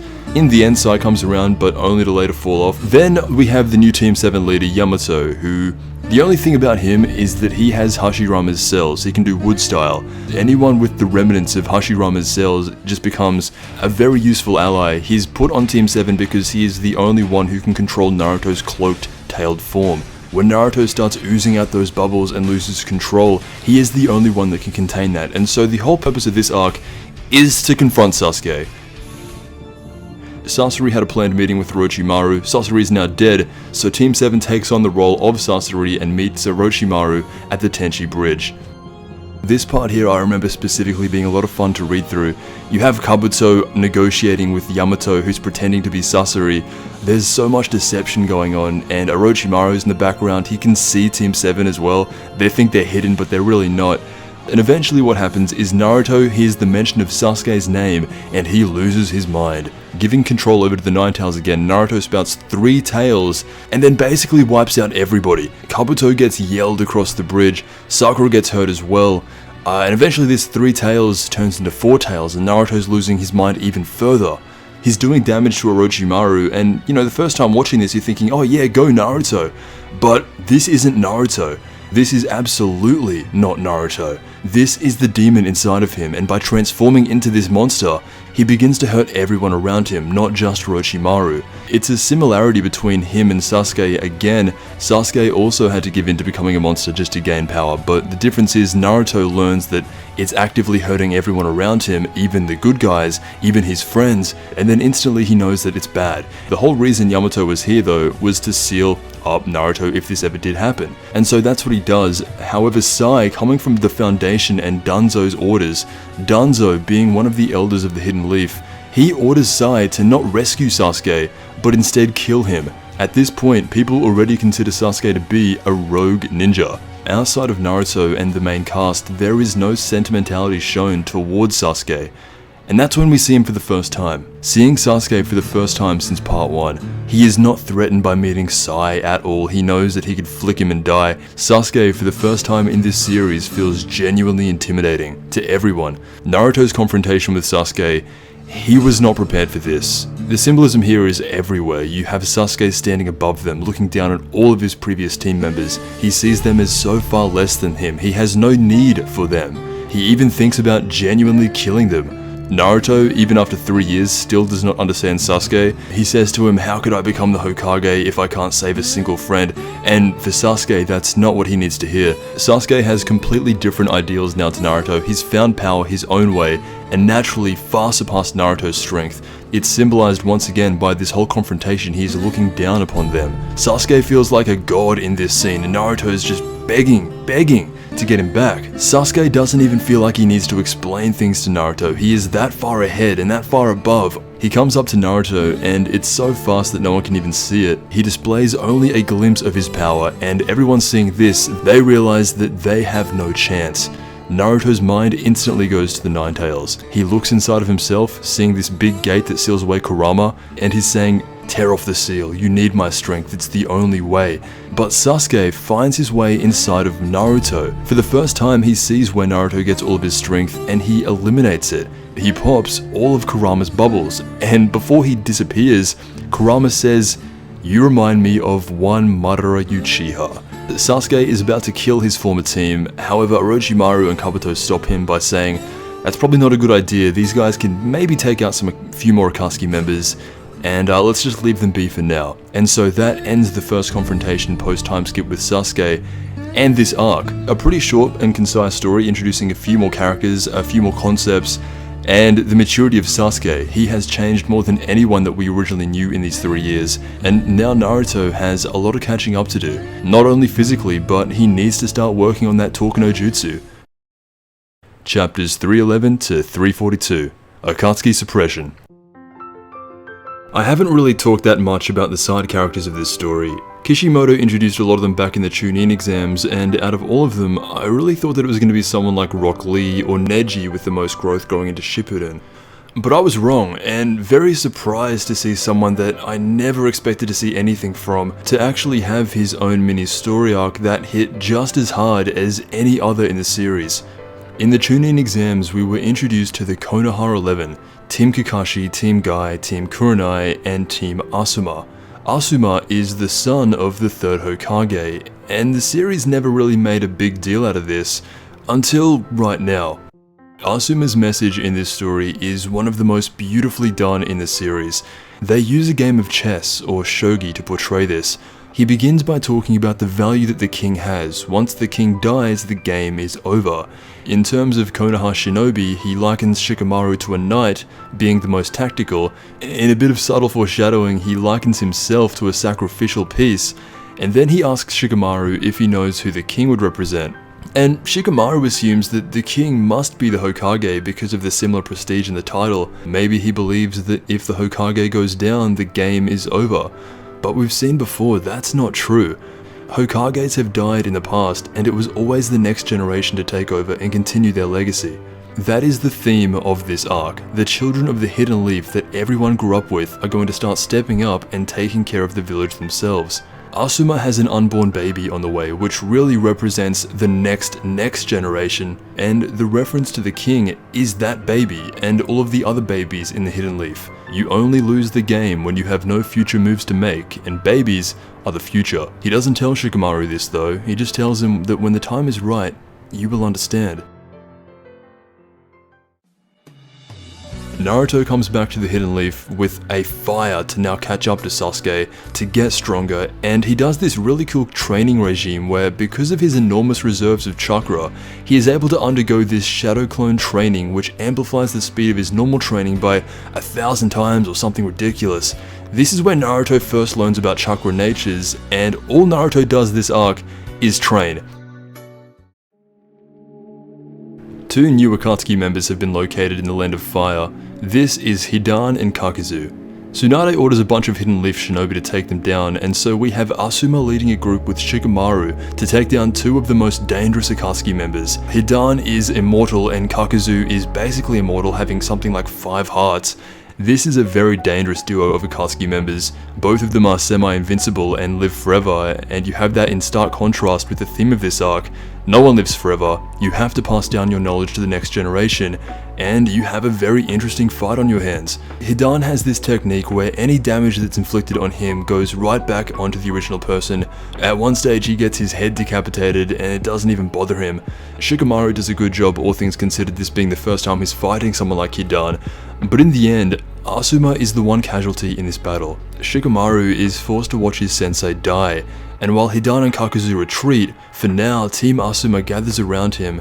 As he is slowly dying, his final whispers into the ear of Shikamaru. He tells him that he has an unborn child on the way, and that's when it clicks. Everything just clicks for Shikamaru when he hears that. The king, the next generation, growing up, responsibility. In this moment, even though it hurts, it all makes sense to him. Information about Asuma's death spreads throughout the village, from Naruto to Konohamaru. Everyone attends the funeral, except for Shikamaru, and I love this so much. With no words, honoring his sensei, he is coming up with the greatest tactics of all time. He doesn't go to the funeral, he's honoring his sensei's last words and his last moments in life. His last thoughts in life were of the next generation and how he's nurtured them to be as strong as they possibly could be. Shikamaru honors this, and with the rest of his team, they track down Hidan and Kakuzu, and now with the help of Kakashi, this is where Shikamaru really comes into his own. The first thing he does is bait Hidan away so he can get him one-on-one alone. This works not only as a good fighting strategy, but Hidan killed Asuma, so this is very personal for Shikamaru now. During the fight with Kakuzu, it is revealed that he has multiple hearts, so basically another form of immortality to complement the duo with Hidan. This fight plays out in extreme favor to Shikamaru. He sets up everything in advance and everything is planned so meticulously. He sets it up to where Hidan ends up busting through one of Kakuzu's own hearts. Then Shikamaru discovers how to defeat an immortal man, dig a 20-something meter hole in the ground, sever and explode every part of his body, then cover up the hole again with a couple tons of dirt. Shikamaru lights up Asuma's cigarette lighter one last time and throws it at Hidan. This is him honoring his sensei's last words by staying alive to build up the next generation. Although at the moment, all of the Konoha 11 are the next generation in motion. Naruto arrives on the battlefield to face Kaguzu after an entire storyline of training. With all the training he's done this arc, Naruto basically comes in with an even bigger Rasengan, mixing his very own wind-style Rasen Shuriken and one-shotting Kaguzu with one of the most powerful attacks that we've seen in the story so far. Kakashi looks at Naruto now and he says something that shocked me when I read it for the first time. I guess it's time to pass the torch. He has surpassed me. This was a really touching way to end an arc all about giving the next generation more responsibility. Shikamaru and Naruto were real standouts here, and this storyline was so unexpectedly good. I like to think that Shikamaru represents all of the Konoha 11 here, with the obvious exceptions of Sasuke. This was the coming of age for the group of genin that we all knew, fully embodied by Shikamaru. After this, they are no longer little kids. Akatsuki Suppression was one of my favorite storylines in Naruto. From here on out, I should actually say, up until Pain, every next storyline is one of my favorites in Naruto. Up next, chapters 343 to 367, Itachi Pursuit.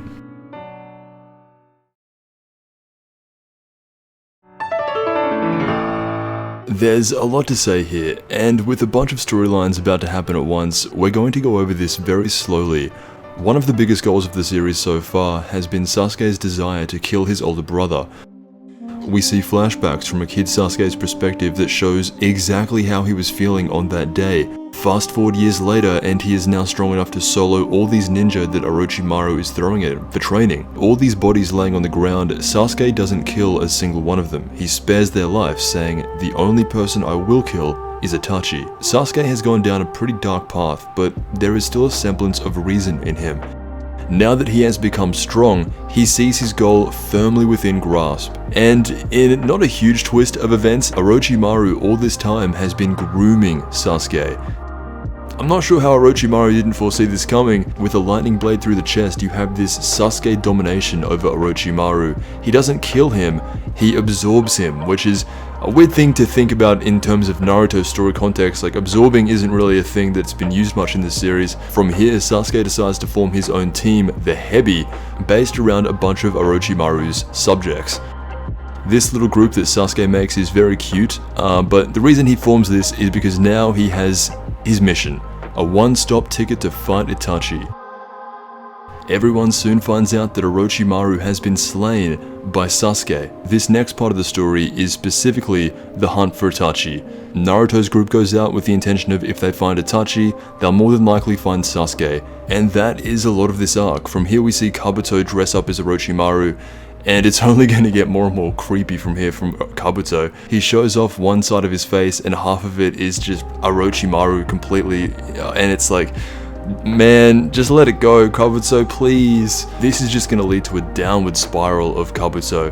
He does get a little bit cooler, but man, this is one of the most pathetic things, and I can see this from a mile away. It's just like, Kabuto, your story doesn't even make me sad, it makes me feel bad for you to be even in existence in Kishimoto's mind. The fact that Kishimoto thought of this guy Kabuto, and kept him around for this long. Man, I would have killed him off in the first arc. I would have had Naruto say, "Thanks Kabuto for all your help. You know, I'm gonna crawl down your throat just like I did with that one snake and perform the multi-shadow clone jutsu, and then explode you." On Sasuke's side of things though, he runs into Deidara and they have a fight. This is Sasuke's first real big fight of part 2. He shows a lot of what he can actually do against Deidara. His nature elements line up perfectly to fight someone like Deidara. Every main fight in Naruto feels like it has some kind of symbolism or some kind of meaning behind it. Deidara also doesn't like Itachi. Deidara is kind of like, he wants to kill Itachi, almost, well not as much as Sasuke, but he doesn't like Itachi. You have two guys whose main goal is to become stronger than Itachi, fighting each other, and it's almost like whoever wins this gets the honor of fighting Itachi. And so Sasuke obviously wins, but it's a tough fight. Deidara constantly is speaking about his explosion technique, and well, that's how he ends the fight. He explodes himself completely, he self-destructs, and this would have actually killed Sasuke, but he summons Orochimaru's snake and he hides in the belly of Orochimaru's snake, killing the snake, but saving Sasuke. This explosion from Deidara can be seen by Naruto's group and Sasuke's group. All of them see it, which means they are in very close proximity to each other. Directly after this, and this is so telling, it cuts back to the Akatsuki hideout, and they announce that Deidara has been killed by Sasuke. It keeps showing Itachi's face. They say Sasuke's the one who killed Deidara, but unfortunately, Sasuke also died as well. It then cuts to Itachi standing out in the rain. Kisame comments on Itachi saying, "From where I'm standing, even though it's raining, it actually looks like you're crying. Sorry about your little brother, but you know, it looks like you're the last one left of your clan." And Itachi may have been crying, but he knows that Sasuke is not dead. Very soon, these two will meet once again, the most hyped up event since the beginning of the story. But it's still a little bit further away, so I'm going to wait on talking about it. The end of this arc introduces us to the leader of the Akatsuki, Pain.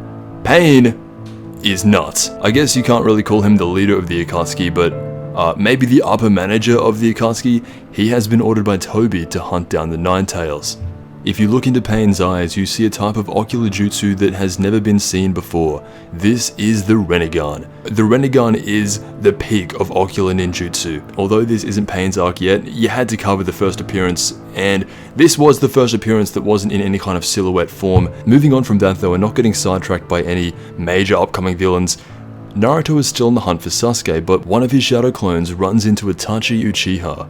Naruto tries to hide behind a tree, but you can't hide from this man. He says, "Come out, Naruto." Itachi is here to talk to Naruto and not try and capture him like any other Akatsuki member. He wants to ask him, why are you so obsessed with my brother? He's gone rogue, abandoned his village and everybody. Why are you still leading this charge in trying to get him back to the village? Naruto responds by saying, we may not be blood, but he's more of a brother to me than you are to him. And for the first time in this series, we'd see Itachi smile, and what he does is he sets up 10 steps in advance. He's always like 20,000 steps ahead of everybody.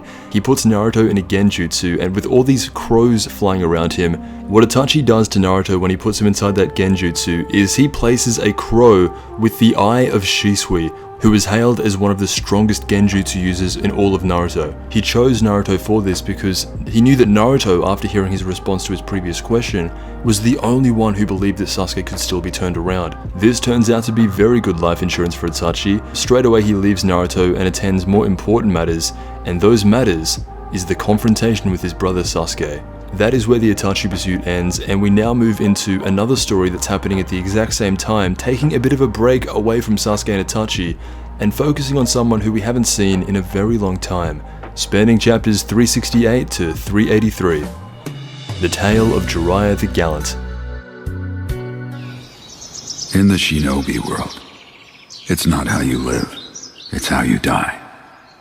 A shinobi's life is not measured by how they live, but rather it's measured by what they manage to accomplish before their death. And looking back, my life has really been full of nothing but failure. Continually rejected by Tsunade, unable to stop my friend, and unable to protect either my student or my mentor. Compared to the great and celebrated deeds of the Hokage, my actions are trifling, insignificant things indeed. I wish that I could have died like each of the Hokage. A tale is only as good as its final turn of events, the plot twist. And mistakes are an important part of the plot too. I've lived my life always believing that the lessons I learned are what honed me. I swore I'd accomplish a deed so great that it would obliterate all my failures. I'd die a splendid shinobi. At least that's how it was supposed to go. But this, my plot twist, my tale ending like this. The great Lord Elder prophesied that I would be the one to guide a revolution, a person who will make a great choice that will bring either peace or destruction to the world of the shinobi. I thought I would defeat pain, stop the Akatsuki, and save the world from destruction. But in the end, I failed that too. How pitiful, how sad that this will be the ending twist to the tale of Jiraiya the Gallant. What a worthless story it turned out to be. I suppose it's about time I put down my pen. Oh, that's right. What should I name the sequel? I wonder. Let's see. The Tale of Naruto Uzumaki. Yes, that has a nice ring to it. The death of Jiraiya hits harder than any other death in the series. In his death speech, he talks a lot about his failures, that his entire life has been a failure up until this point, and if he did die, he at least wanted to die doing something that would make up for all of his perceived failures. As he is fighting a former student who is taking the body of all 6 of his past failures, Jiraiya thinks of Naruto. In his last moments of life, it begins to make sense to him, the prophecy he was told long ago by the Toad Sages to guide a revolution in the direction of either peace or destruction. Clearly, Nagato/Pain would represent destruction. He would be the one to guide the world into destruction as he's doing right now. But Naruto, he is the one prophesied to bring peace to the shinobi world. That one great thing which would outshine all of Jiraiya's failures was mentoring Naruto. As he sinks to the bottom of the ocean, it shows Naruto bursting out of this body of water to continue his sensei's path. It's incredible, this scene, because from here on, watching it for the first time, or going through this for the first time, this changes your whole perception of Naruto. This is where the story goes from underdog to the literal child of prophecy. In the tale of Jiraiya the Gallant, Pain is shown for the first time. With his ideals and philosophy, he is treated as a god and held to such a high regard in the Village of the Rain. The story of pain is the story of a boy named Nagato, born during the time of one of the great shinobi wars, and when he was very young, Madara Uchiha transplanted his own Rinnegan into him without anyone knowing. The Land of Rain got hit hard during the shinobi war, and Nagato's parents were killed by Konoha shinobi. Overwhelmed by this, a young Nagato used the Rinnegan for the first time to avenge his parents. Eventually, Jiraiya would run into Nagato and two other orphans called Yahiko and Konan. He took them in for a while, taught them how to survive in this war-torn land, and for 3 years trained them in ninjutsu. During their time together, Jiraiya would talk about wanting to bring peace to the ninja world. He believed that those who had experienced pain had a better understanding of it, and so it should be those who know pain to be the ones to bring about peace. A really beautiful sentiment by Jiraiya. It just makes his death all the more sad. By the time Yahiko dies, Nagato had experienced too much pain to believe in Jiraiya's philosophies. He now believed that only through direct experience of loss could a person learn the true meaning of peace, and so that is how pain is born. Nagato lived a tragic life, as did most shinobi. His way of attaining peace makes sense to him, and so for a while, it's a hard philosophy to debunk. It's a hard philosophy to find contradictions in, and that's what makes Pain such a good villain for Naruto. This arc though is all about Jiraiya. As the life is leaving his body, he reflects on everything, the failures to redeem Orochimaru, how he couldn't protect the 3rd or 4th Hokage, and even now, as he is dying, his failure to have a meaningful death. But that's when he remembers his student, Naruto. Naruto wouldn't fade away like this. No matter what, he would keep fighting until the very end. And so that's what Jiraiya's last moments in life are. With his last remaining bits of strength, he leaves a very abstract message to Naruto. This code represents everything that Jiraiya learnt about his battle with pain and is trying his best to link it back to his story, the book that he's been writing, The Tale of Naruto Uzumaki. Once he does this, Jiraiya has faith that it will be Naruto to bring peace to the shinobi world and stop Nagato. With this in his mind, he is able to die as all legends do, smiling. That ends the tale of Jiraiya the Gallant. One of the best storylines is playing out right in front of us, but before finishing it, there is an equally as good moment that's happening right at the same time. Chapters 384 to 412, The Fated Battle Between Brothers. Each of us lives, dependent and bound by our individual knowledge and our awareness. All that is what we call reality. However, both knowledge and awareness are equivocal. One's reality might be another's illusion. We all live inside our own fantasies. Itachi is shown to be a pacifist. This has been the case the entire time. It's subtle first time watching, but from not killing anyone on screen to his casual talks with Kisame, especially politely knocking on the Nine-Tails Jinchuriki's door, going back through, especially watching Itachi, gives you a whole new perspective, a whole new reality. The fight with Sasuke is nothing how I would have expected to go down seeing it for the first time. I really did think Itachi was a bad dude. He had all the elements of it, but it makes me mad saying this. I myself, a fourth-dimensional overseer of the Naruto story, was caught up in his genjutsu. Sasuke pulls out some cool moves, but this fight becomes secondary when you learn that Itachi isn't even trying. The only thing Itachi tries to do in this fight is to free Sasuke from the curse mark. This fight ends with Itachi's death and a poke to Sasuke's head.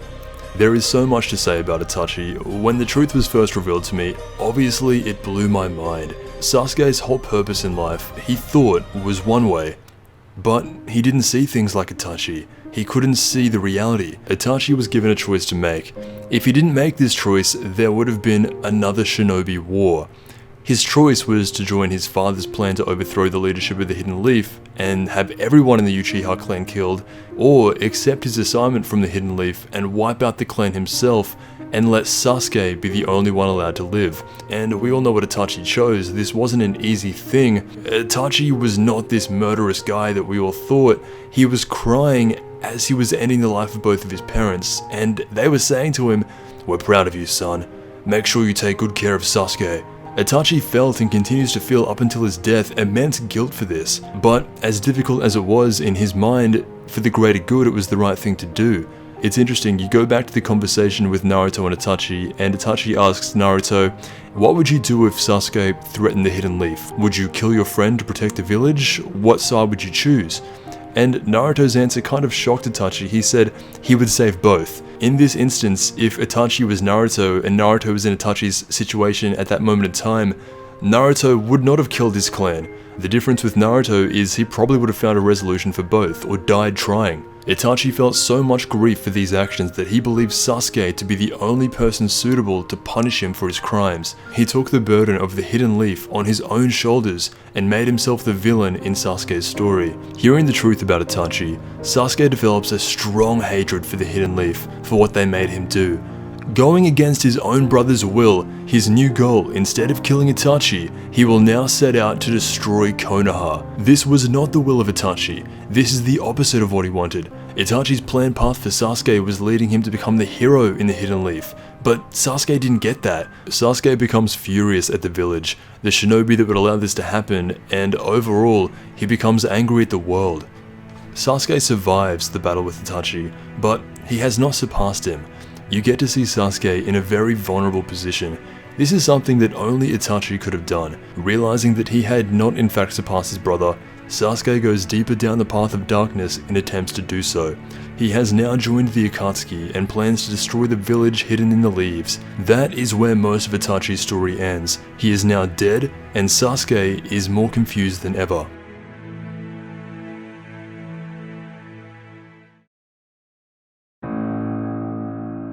I had a real good time putting some speeches in before with the Jiraiya speech, the Itachi speech on reality. Now more than ever would be a fitting time to put a speech in, but I'm not going to do that. What about my village? My friends. Chapters 413 to 453. Pain's Assault.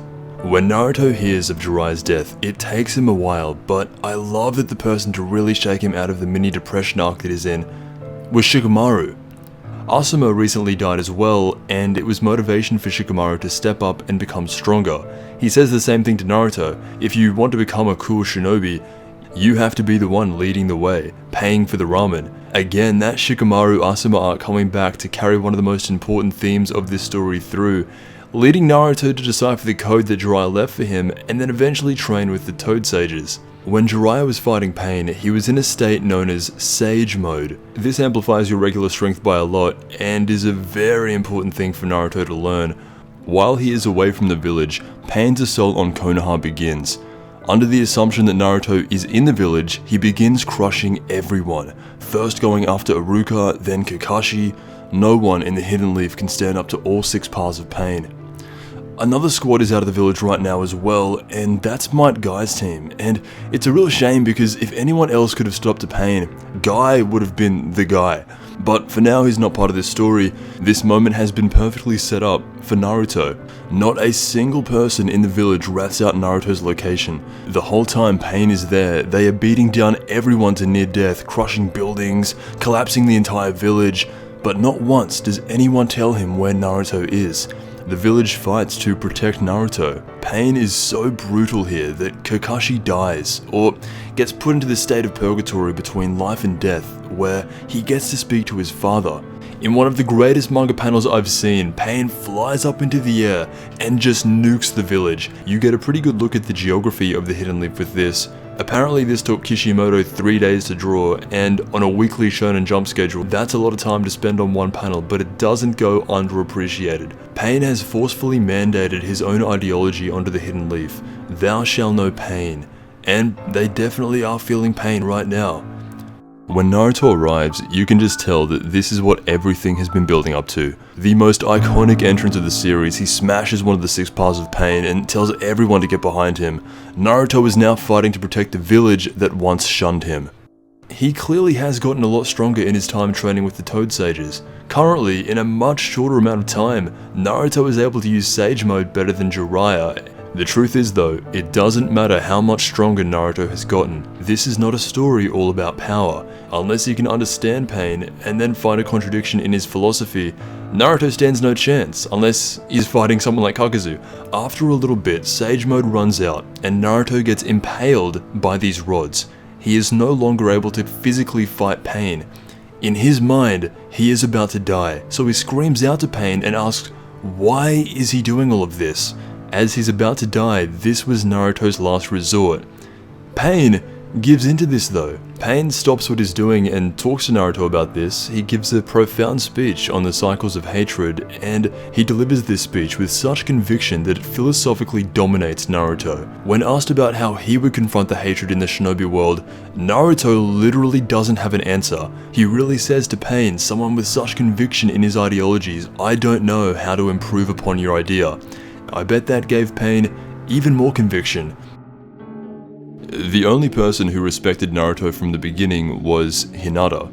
It is at this moment that she jumps onto the battlefield to fight for him, defending him until the very end. When Pain one-taps her, in a rage moment Naruto loses control. The Nine-Tails seal breaks, and 6 tails emerge with a skeletal body surrounding the raw chakra that the Nine-Tails is producing. Pain is not fighting Naruto anymore. This is a possession and it's tearing him apart. Naruto is at such a loss right now that he's about to undo the seal himself and really let the Nine-Tails run wild. He was that out of options. All of a sudden, he gets a hand on his shoulder and is met by the 4th Hokage.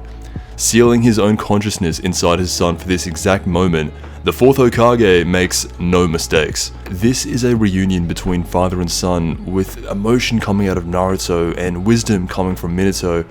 The message that comes out of this is Naruto, for the first time, sees his father's vision, sees what he planned all those years ago, seeing where he came from, his history. Naruto never got that before. Knowing that he has the full confidence of Minato and he believes in him, he does up the seal one last time, and with his newfound confidence, Naruto goes to face Pain and defeats him, showing that he has now moved past a lot of his own pain. But the village is still destroyed, people are dead, Nagato is still out there, and Naruto is still trying to find an answer to Pain's original question. How would you confront the hatred in the shinobi world? Once confronting Nagato, Naruto lets himself be hit directly. He is not messing around one bit. The more he looks into Nagato's eyes, the angrier he gets. Fusing Sage Mode with the Nine-Tails form, he gets this unique looking pupil in his eye. And instead of killing Nagato right then and there, further continuing the cycle of hatred and overall proving Pain to be correct, Naruto calms down a bit and begins just talking to him. Naruto listens to his entire life story. Everything from the Hidden Leaf killing his parents, to Jiraiya taking him in, to his newfound ideals of attaining peace. And once Naruto sees Pain up close for the first time for what he really is, he starts becoming a little bit more confident. Nagato's contradictions come out a lot easier in person, and once Naruto knows the full story, he picks up on them straight away. Mandating the world to go through the same pain as himself had him completely abandon the teachings of Jiraiya and strayed so far from it that it is unrecognizable that his goal is peace. Nagato had abandoned all emotion and empathy. He placed himself above all others, declaring to be a god.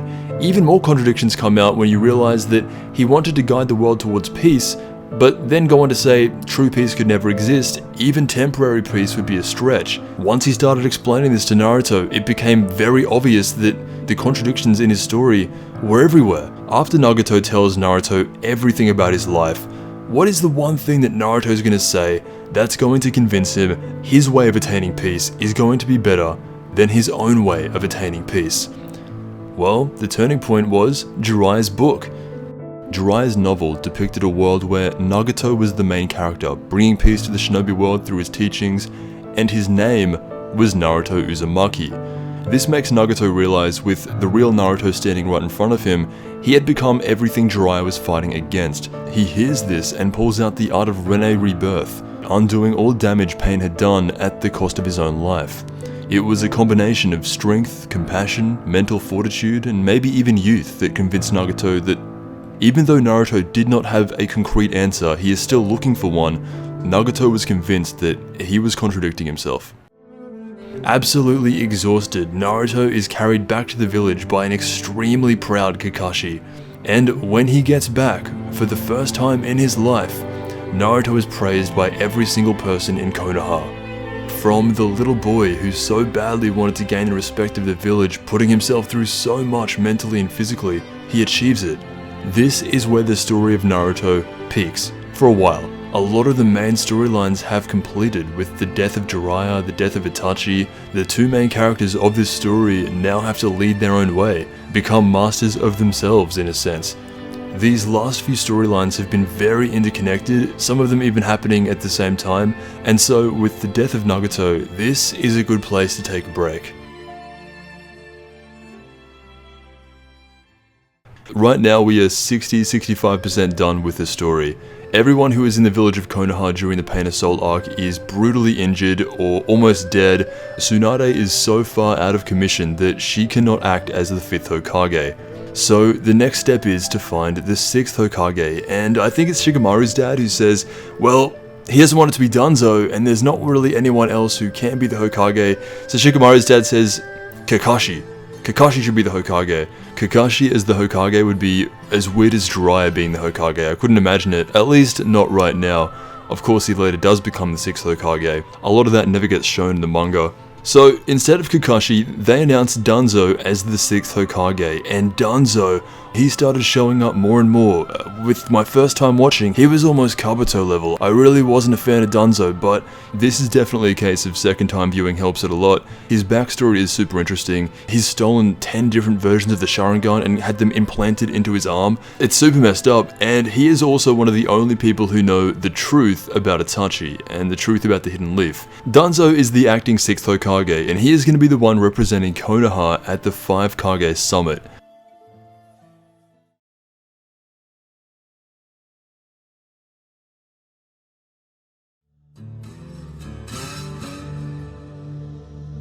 The leader of the Akatsuki has been defeated. Most of the Akatsuki is dead, but Sasuke is still out there. During the Pain arc, Sasuke was attacking the 8 Tails Jinchuriki in the Land of Clouds. This angers the Raikage and begins chapters 454 to 483, the 5 Kage Summit. The meeting of the 5 Kage takes place in the Land of Iron. This is the first time seeing each of the Kage of the 5 villages, the Raikage of the Cloud, the Mizukage of the Mist, the Tsuchikage of the Stone, the Kazekage of the Sand, and the Hokage of the Leaf. This whole arc is taking place because Sasuke has fallen deeper down the path of darkness. Itachi is dead, and ever since he died, Sasuke has been lost, having grown up having a goal of only hatred, only knowing about hatred. He is now a confused character and projects that hatred onto the village of Konoha itself. The 8 Tails was thought to be captured by Sasuke and his group since joining the Akatsuki, and so this meeting between Kages is to declare the Akatsuki an international threat, making Sasuke a world-renowned international criminal. This is bad for obvious reasons. I mean, if Naruto or Sakura sees Sasuke as a criminal, and let's just say Sasuke dies or gets captured by somebody, they're not going to sit back and just watch that. They can retaliate, perpetuating the cycle of hatred that was talked about in the last arc. This is leading up to one of the longest arcs in Naruto, the final arc, the war arc. We're not there yet, but when we get there, the war arc is very long. Everything happening during the 5 Kage Summit is basically leading up to the war. Some Cloud Ninjas seek their way into the Hidden Leaf to confront Naruto and Sakura about what Sasuke has done, and Naruto is still trying to find an answer to Pain's original question about how to bring peace to everybody, even Sasuke. Naruto takes a beating from the Cloud Ninja on behalf of Sasuke. This shows that he has still no clear answer himself, but is still so determined to find one that he will let himself get beaten down just to find the true meaning of peace. Naruto, Kakashi, and Yamato follow the Cloud Ninja all the way to the Raikage himself. Standing before him, he bows his head and begs the Raikage to forgive Sasuke for his crimes. The idea of Sasuke being the reason for the ninja war cannot sit with Naruto, and he begs and begs just like he did when he first met Sasuke, and once again it didn't work. Begging in the shinobi world is looked at as weak. The Raikage is far too stubborn for this, and he sees Naruto. He tells him, begging is a weakness, don't do that in front of me. If Naruto showed a little bit of strength here, strength that he currently doesn't have, the Raikage maybe would have been, at least have a better chance of being swayed. The reason I say that is because later on, something like that does actually happen. The only members left in the Akatsuki are Kisame, Zetsu, and Toby. Sasuke's group was on their way to the Hidden Leaf but was stopped by Toby, and Toby tells them that the village was destroyed by pain and the new Hokage is Danzo. Sasuke's new mission is to go to the Kage summit and kill Danzo, which he is happy to do. Sakura has been doing a bit of reflecting on how she treated the current hero of Konoha when they were growing up. Right now, the situation is, if Sasuke gets killed, neither Naruto nor Sakura would just let that be. They would not sit still if Sasuke was the reason for a war, and then he died. They would retaliate in some way. Then, if something happened to either Naruto or Sakura, the rest of the Konoha 11 would retaliate, thus continuing the pointless cycle of hatred. So their plan is to go to the summit, and Sakura takes on a new burden of her own to try and stop Sasuke. From this point onwards, the man that we see in the mask, who has gone under the name of Toby, has been claiming to be Madara Uchiha, the true leader of the Akatsuki. He comes face to face with Naruto and tells him everything about Itachi and Sasuke's story, the history of the Sage of the Six Paths, Indra and Ashura.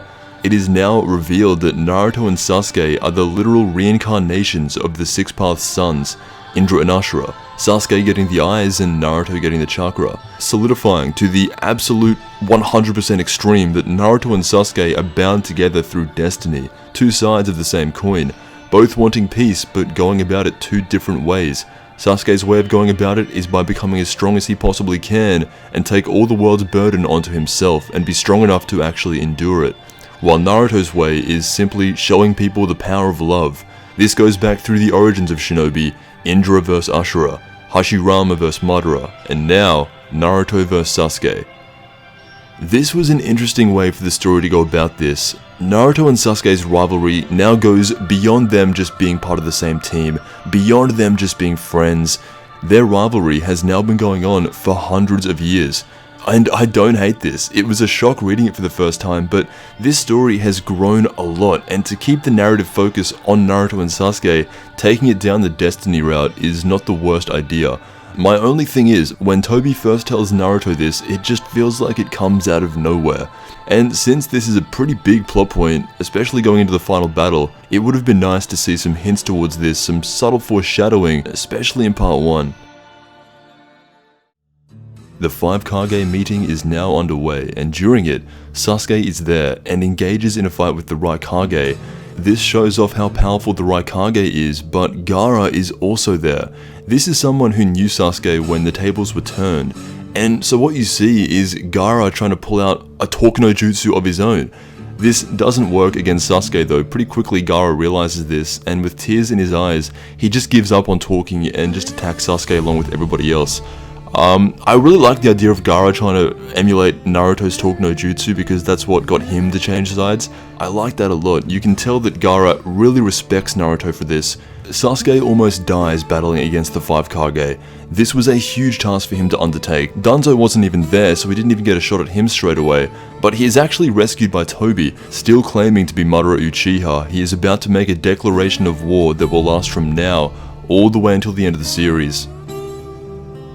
Toby wishes to talk to the Gokage about his plan, the Infinite Tsukuyomi.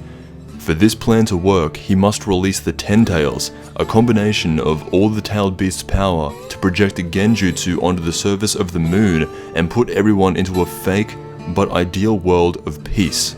That's his plan. I'll speak more on the Infinite Tsukuyomi later, but for now just know that it's honestly one of the best antagonist motivations I've ever seen.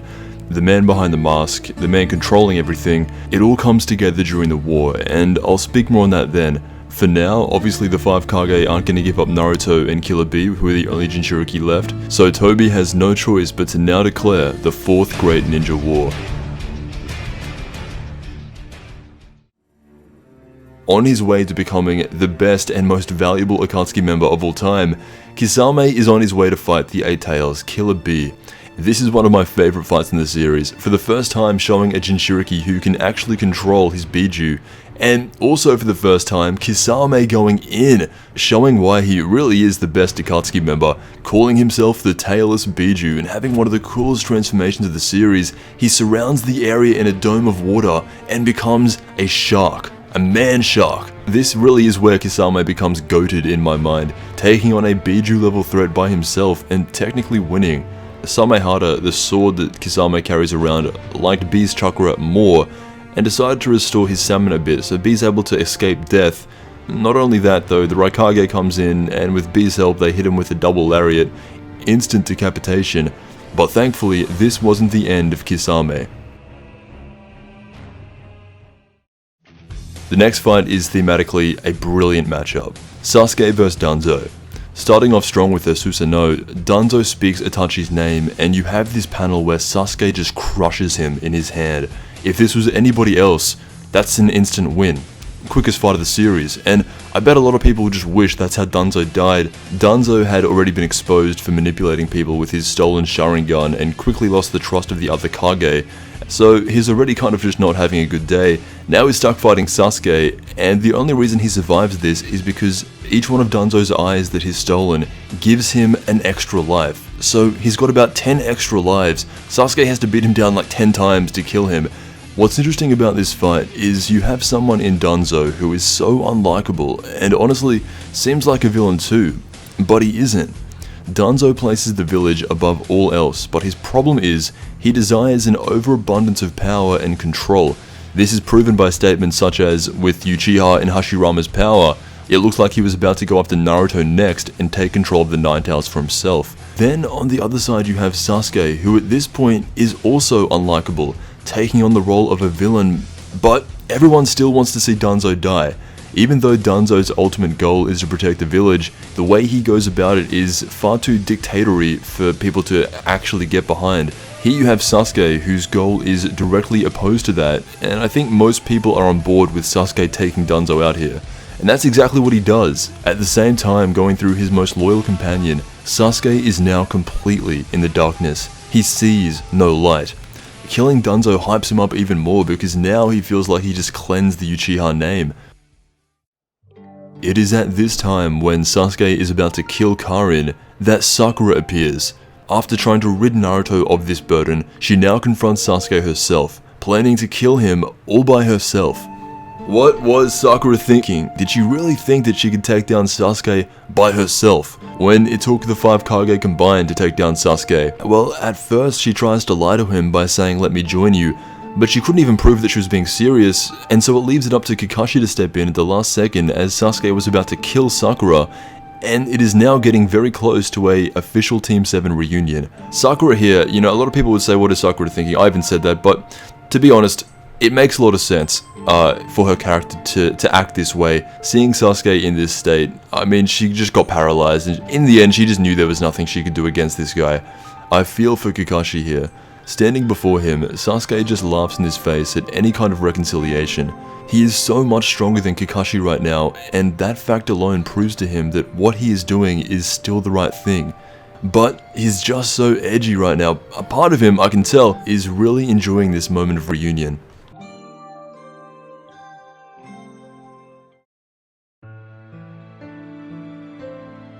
Chapters 484 to 515.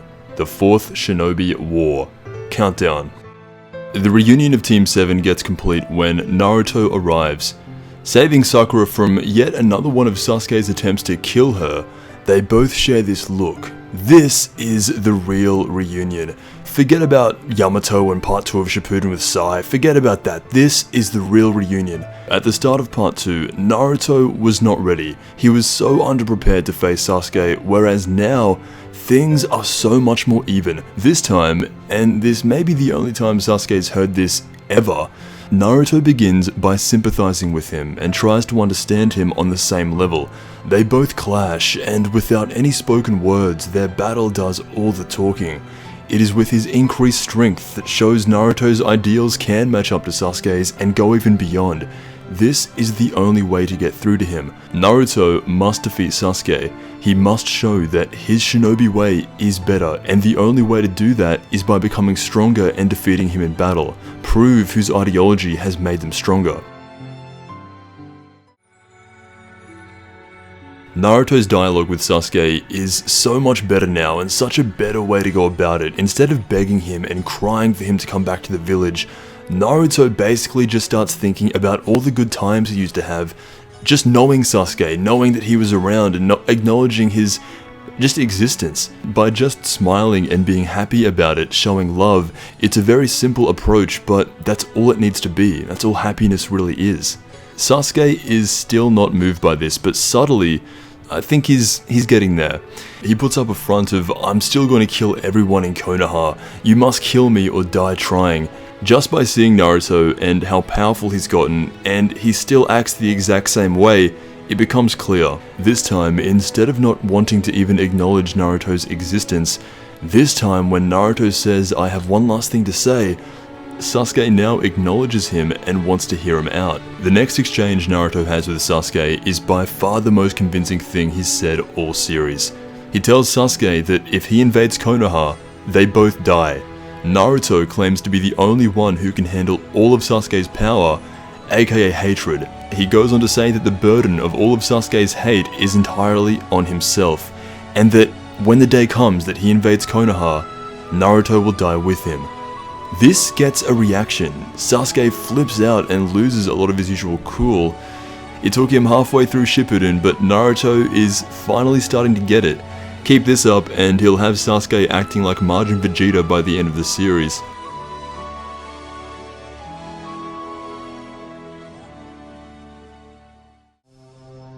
Sasuke then leaves with Tobi, and the 4th Shinobi War is about to begin. A shinobi alliance is formed between all 5 villages, now working together against what they think is Madara Uchiha. On Tobi's side of the war, he runs into Kabuto, who is completely given in to the ways of the snake, and well, here he is, using Edo Tensei to reanimate the most powerful Akatsuki members, including Itachi, and even Madara Uchiha himself, showing that Tobi is lying about his real identity. So Kabuto becomes part of the war, and I don't actually mind this, even though Kabuto's not the best. It's not like he's on the front stage fighting everybody himself. He's just sitting in the background, basically in the control room, using some of the best characters in zombie-like form. And I will say this about Kabuto, his recent design change and what he's been able to do is actually very impressive, so from here on out, Kabuto's alright. The 5 Kage unanimously decide to send Naruto and Bee, the last remaining holders of Biju, to an island far away from the war.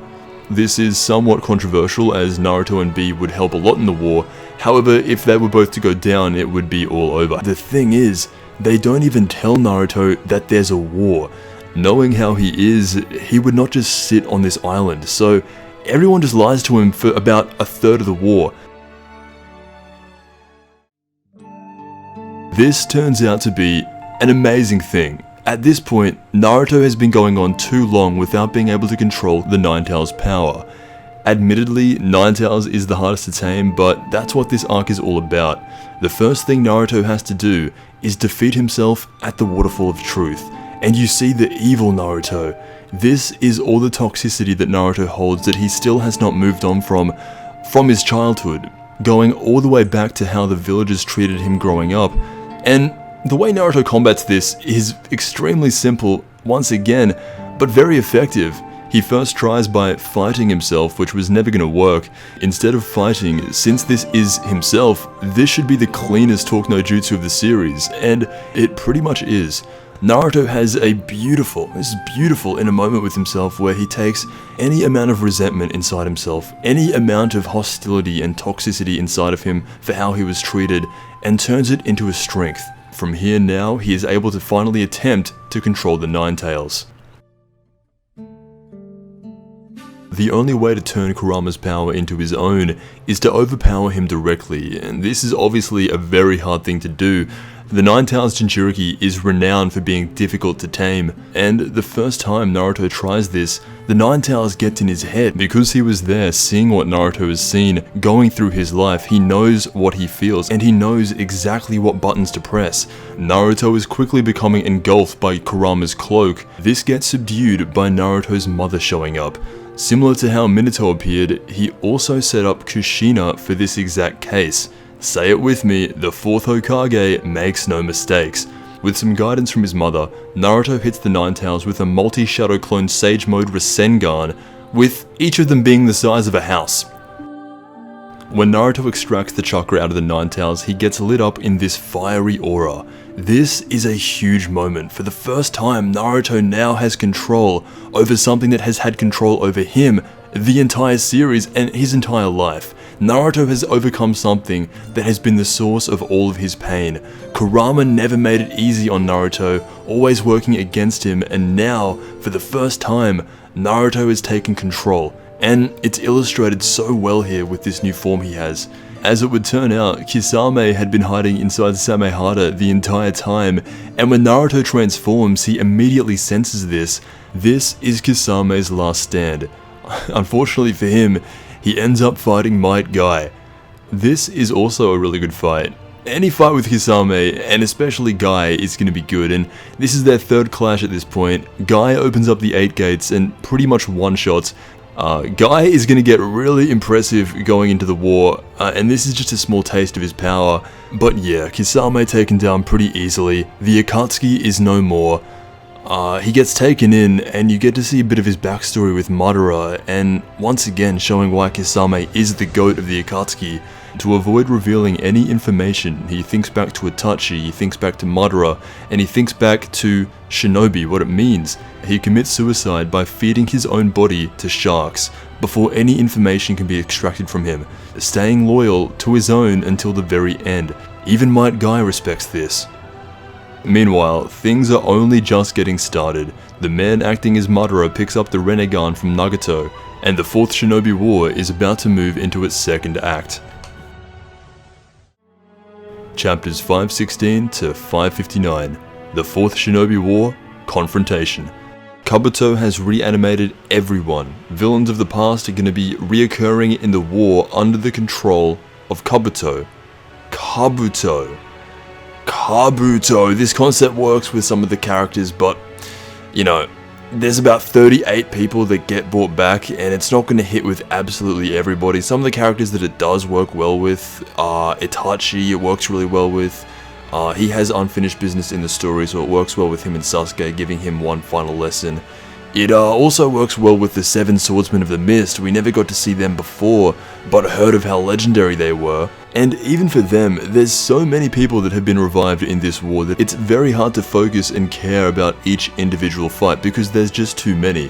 The war arc is setting itself up to be this grand arc. It's literally a war. It's meant to be big, so you have fight over here, fight over there, fight all the way over there. But as a narrative story, it's just hard to care that much about them when there's so many different ones going on. And I get why they did it. It makes sense to bring back a bunch of characters from the past that we already know. Otherwise, it would just be the Shinobi Alliance fighting a bunch of white Zetsus. Bringing back a bunch of people like Zabuza, Haku, Granny Chiyo. This at least gives the sidecast something to do in lead up for the main event. To complete Project Tsukuyomi, you need all of the Tail Beast chakra. This means, at some point, somehow, some of Naruto's 9 Tails chakra is going to have to be captured. Introducing Kinkaku and Ginkaku, 2 legendary shinobi who long ago were swallowed by the 9 Tails and survived inside the belly of the beast by eating the chakra inside of him. Because of this, Kinkaku and Ginkaku both have small amounts of the 9 Tails power inside of them. You can already see where this is going. These guys are now plan B for Project Tsukuyomi. If Naruto cannot be captured, the 10 Tails can still be unleashed with the chakra of Kinkaku and Ginkaku. During all of the battles that are happening on behalf of keeping Naruto protected, Naruto still has no idea any of this is happening. However, during Kinkaku and Ginkaku's appearance, Naruto senses the essence of the 9 Tails chakra from outside, so he starts to get real suspicious. With a bunch of people trying to stop him, he walks out of the temple in sage mode and senses everything that's happening in the war, and he figures out that they've been lying to him from the start. You get this brief moment with Iruka where he pretends to try and stop Naruto, but he really knows that this is kind of Naruto's destiny. And so with the 9 Tails chakra power, he easily just leaves from this island, and he is now headed directly onto the battlefield, going against the 5 Kage's orders. The one man who is more angry about this than anybody and may have the power to do something about it is the Raikage. Extremely stubborn in his ways, the Raikage has a zero tolerance policy for letting Naruto or B through. even stating that he would kill them simply to delay Tobi's plans. Naruto tries sidestepping and just running around him, but the Raikage is able to keep up with the speed of even this new chakra mode. The Raikage is fast, and in this situation is the embodiment of ninja society. They are tools of war, not having a second thought about killing Naruto just to slow down the enemy. Naruto is acknowledged by Tsunade for controlling the Nine Tails. After some convincing and some memories of Minato, the 4th Hokage, say it with me, makes no mistakes. He had a pretty solid plan, leaving it all up to his son, and the Raikage tests Naruto. If he can outspeed him, he will let him through, and that's exactly what Naruto does. From here, he marches onto the battlefield, rampaging through a bunch of white Zetsus, making shadow clones, helping all around the war, and eventually running into an Edo Tensei Itachi and Nagato. Having zero control over his movements, Itachi begins fighting Naruto, and from here, he learns all about what Sasuke has done and the decisions that he's made. Eventually, Itachi breaks out of the Edo Tensei by using that crow that he stored in Naruto about 4 arcs ago. I don't think he planned this from 4 arcs ago, it just so happened to work out that way. But as the story would have it, out of all the reanimated shinobi, Itachi is the only one who has freed himself and now acts on his own. That's why I said he's really the only important one at the moment. There is one, I'll give you one more Edo Tensei that comes up that is actually equally, maybe even more important than Itachi himself. He helps take down Nagato, and with this newfound freedom, Itachi decides to stop the Edo Tensei and find Kabuto himself. Kabuto is clearly a bit thrown off by Itachi finding his way out of the Edo Tensei control, and so as the war rages on, battles are happening all across the land with past Kages fighting current Kages. Naruto's made about 50 different shadow clones to help in all areas of the war. This has been going on for almost 3 days straight, and with that, the third act of the war is about to commence. Enter the Edo Tensei of the real Madara Uchiha. I am the ghost of the Uchiha.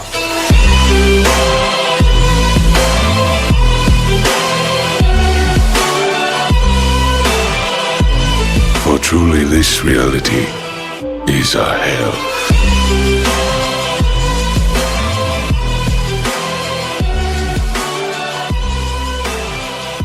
Chapters 560 to 639. The Fourth Shinobi War. Climax. Wake up to reality. Nothing ever goes as planned in this accursed world. The longer you live, the more you will realize that the only things that truly exist in this reality are merely pain, suffering, and futility. Listen. Everywhere you look in this world, wherever there is light, there will always be shadows to be found as well. As long as there is a concept of victors, the vanquished will also exist. The selfish intent of wanting to preserve peace initiates wars, and hatred is born in order to protect love. There are nexuses, causal relationships that cannot be separated. I want to sever the fate of this world. A world of only victors. A world of only peace. A world of only love. I will create such a world. It dawns on everyone for the first time that Madara has been dead, and the man in the mask was lying about his identity for the entire time. He could not be Madara. Madara is standing right in front of them as an Edo Tensei. This leads to a series-defining revelation that we'll get to soon, but when Madara first shows up, he has been the most built-up character in name only of the entire series. He was first mentioned over 400 chapters ago. That equates to years of build-up in real time, and here he is. Demonstrating a glimpse of his power against the Shinobi Alliance, he solos the entire 4th Division by himself, summons asteroids onto the field, and even tries to summon the Nine Tails. This is someone who takes power in this series to a whole new level. The 5 Kage, having absolutely obliterated Sasuke, are now in unison, together, 5 guys, taking down Madara. Seeing what he did to the 4th Division, they see no other way. Madara is very powerful. So, for a while, the real Madara will be off fighting the 5 Kage, and he'll be distracted with that for a little while, and that'll give us enough time to focus on the fake Madara. Who is this guy going around pretending to be this all-powerful shinobi Madara? The biggest plot twist in the series is that Madara Uchiha was dead all along, and the man in the mask that was acting like him was in fact Obito Uchiha from Kakashi's origin. The man thought to be dead, dying a hero and giving Kakashi his Sharingan, is alive and is behind most of the narrative in the story of Naruto. When Naruto bumps into him, Obito realizes that his secret's out thanks to Kabuto. Not revealing his true identity yet, he sheds the lie that is the identity of Madara and claims the most honest description of who he has become: nobody. Obito has all the previous ideology of pain, but a much more nihilistic outlook on life. He does not want to live in this world. Instead, create a new one that is more refined and where everyone is in a constant state of bliss. This was the original ideology of Madara passed down to Obito, but Obito has been taking this in full stride. From that young boy who was almost parallel to a young Naruto, he is now grown up and everything bad that possibly could have happened to him happened. This is the path that he's on. Throughout the war arc, the Nine Tails has been slowly growing a fondness towards Naruto, seeing how he isn't really like any of the Jinchuriki of the past, and certainly not like Madara constantly trying to control him. He begins finding it very homely inside of Naruto. Observing him his whole life, Kurama knows more than anyone who Naruto is and what he stands for, and now, especially with Madara back on the scene, who he has a terrible past with, the Nine Tails has been warming up and doing a bit of thinking. This whole time I've been calling the Nine Tails by his name, Kurama, and that's because of this moment right here. The moment where Naruto and Nine Tails truly become one. No longer seen as the demon fox, he is a member of the Konoha village. His name is Kurama. Naruto learns his name, and from this moment onwards, he opens the gates willingly and gains the full trust of Kurama, merging their chakra together and giving Naruto an even more powerful form. There's a lot going on in the story right now. Madara is fighting the 5 Kage, Naruto's over here fighting Obito alongside Kakashi and Guy, and Sasuke is about to make his way onto the battlefield as well, but right before he does, he notices a very familiar face: Itachi. This leads to the confrontation with Kabuto, and if you told me at the very beginning of the series that it would take a combination of Itachi and Sasuke Uchiha to take down Kabuto, I would have been very annoyed.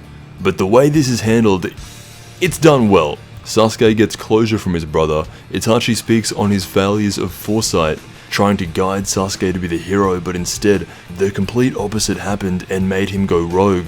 Itachi reflects and acknowledges all of this, and even Kabuto, for the first time in the series, it makes me care about him more than I ever have before. Kabuto has surpassed Orochimaru, undergoing Sage Mode of the snake, transforming him into something that resembles more of a dragon. The worst character from part 1 has become a dragon. The point of this fight, the reason Itachi is here, is to undo the Edo Tensei, and to complete his character arc. During the fight, Itachi stops and says to Kabuto that he reminds him a lot of his former self. All his life, Kabuto has been a liar, going from village to village, pretending to fit in, without an identity of his own. Itachi can somewhat relate. However, Itachi recognizes his failures, as Sasuke is standing right in front of him, still a rogue ninja. This is why Kabuto loses. Those who cannot acknowledge themselves to begin with will fail always. Kabuto has become strong, stronger than Orochimaru, but without Orochimaru, he would be nothing. He lacks his own identity. This is further emphasized by Orochimaru being there fighting on behalf of Kabuto as an extension of his own body. Itachi beats Kabuto with the most busted genjutsu of all time. He uses the Izanami, which predetermines the fate of an individual that it has been cast on. In this case, Kabuto will undo all the Edo Tensei and hopefully end the 4th Shinobi War. Till death, Itachi was proud to still be fighting and protecting the leaf. Sasuke had been there helping and fighting alongside Itachi, and in the end he had forgiven his brother for everything, but he still cannot forgive Konoha for what they made him do.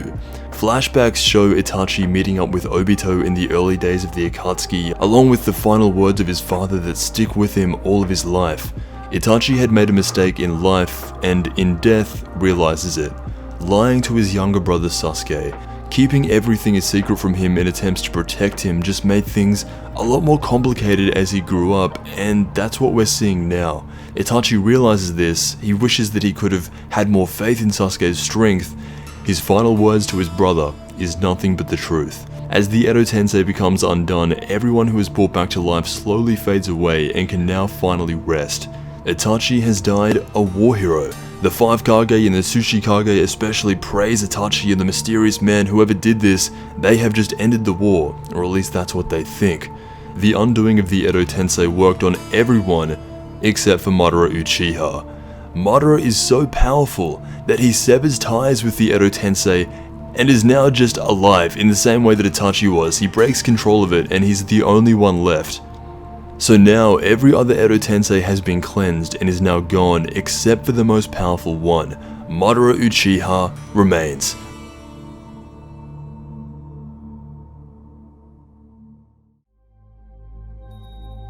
The 5 Kage had been doing their best fighting Madara, but not really getting anywhere.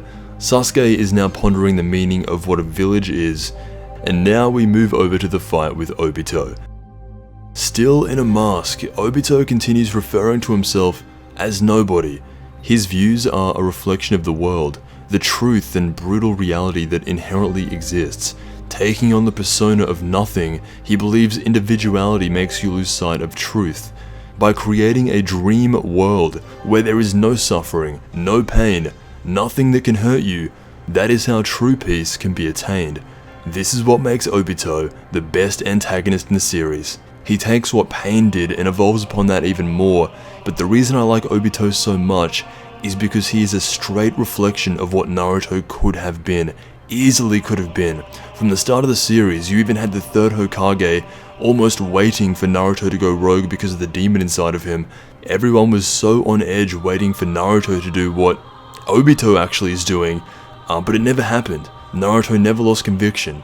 And so when Naruto does eventually come up against Obito, more than anyone else, he is directly looking into a reflection of what his life could have been. And it works both ways back for Obito. He looks at Naruto and sees what his life could have been, and eventually that's what leads to his defeat. It's such a good endgame villain. I don't think they could have done any better than Obito. Obito is so good. When Obito's mask gets a crack in it, the truth is becoming more and more clear to a former member of his squad. Because they share a Sharingan, Kakashi was able to figure out that the person behind the mask was the one and only Obito Uchiha, someone who he believed to be dead and die a hero. Kakashi's initial reaction to this is not much. It's like he's frozen in thought, but there's obviously a lot to think about here. He remembers standing at his grave every day, the feeling that the death of both of his comrades was his fault, and yet here he is, standing in front of him with brand new ideals and an outlook on the world. He can no longer call himself nobody, because to Kakashi, he is Obito Uchiha. Madara has some good points. His philosophy on life is very interesting. But Obito is not the guy. He should never have been the messenger. A person with his own story, growing up just like Naruto, put in a 3-man squad with someone clearly much more talented than himself, and a girl that he liked, and the girl that he liked the talented guy. Obito, as a child, had dreams of becoming the Hokage. He was just like Naruto. In the most telling chapter I've ever seen, Kishimoto gives you all of Obito's backstory with absolutely zero dialogue is spoken, and there doesn't need to be. It shows a young and naive and hopeful Obito trying his hardest to become the best shinobi he can, dreaming of becoming Hokage, always being overshadowed by Kakashi, with Minato as his sensei. Now fully unmasked, everyone sees him for the man he truly is, Obito Uchiha. Madara shows up to arrive at Obito's side. The 5 Kage have failed. Tsunade has a tree between her body. At this point, all Kage are close to death. All this time though, now that Obito has been officially revealed, Kakashi cannot stop looking over at him and thinking, what happened to you? This is a guy who was so joyful and optimistic about life in his youth, and now he doesn't even want to exist in this world. The flashback ensuing shows how a very old and withered away Madara saved Obito and slowly changed his outlook on the world. In his time being rehabilitated, Obito is still not convinced of Madara's worldview. He trains and trains just for the chance to see his team again. Months go by and his outlook on life does not change. So Madara sets up an event that will trigger it to happen. When he finally sees his old team, he sees Kakashi's hand straight through Rin's chest. Madara had set this whole event up, keeping Obito from the outside world, feeding him constant stories of despair for months on end, and then, his first time stepping outside, he sees the worst thing he possibly could, validating all of what Madara had been putting into him for the last few months. This is how he begins to adopt Madara's philosophy on the world. He now believes that this world is a hell. Going back to Madara, he shows him the infinite Tsukuyomi and the potential that an everlasting dream world could have. In this world, they could be anything, abandoning what they perceive to be hell for an ideal reality. In the same way Madara broke down Obito, Obito tries to do the same to Naruto. They both came from a similar place, had similar everything growing up, and so Obito tests Naruto and pushes him in ways no one has ever done before. He does this to gain a further validation on his own outlook of the world. Standing before Obito is the Shinobi Alliance, led by Naruto, a version of himself that he could have been, a life that he wanted. So to validate his own belief, he attempts to take all of this away from Naruto. He wants to see Naruto end up just like him, because in his mind, that's already inevitable. Obito kills many shinobi, but the main one that everyone knows is Neji. Neji dies protecting the main branch of the Hyuga clan, and Obito uses this to taunt and gloat about how right his ideology is. He tells Naruto to look around and what happened to never letting your comrades die. And as you see all these shinobi lying dead around the battlefield with pillars of wood through their bodies, this shakes up Naruto a lot, and for a moment, Obito has him speechless. Naruto has never gone through anything like this before. He's really close to letting Obito get to him. Obito continues by saying that this will keep happening. In this reality, death and only suffering is the only certainty in life. However, it's with everyone else still fighting. Naruto does not change his stance and he will protect everyone. He powers up and shares a bit of Kurama's chakra with the rest of the Shinobi Alliance. Might Guy says something really good in relation to Neji's death. As Lee is crying, Guy comes up and says, "As long as you don't abandon your convictions, as long as we don't abandon our convictions, Neji will continue to live on, connected inside of all of us." It is with this rejuvenated mentality from everyone that they resist Obito's mindset. Once again leading the charge, Naruto, slowly reminding Obito of his ideal dream world. It seems it's happening right in front of him and Naruto's the one living it.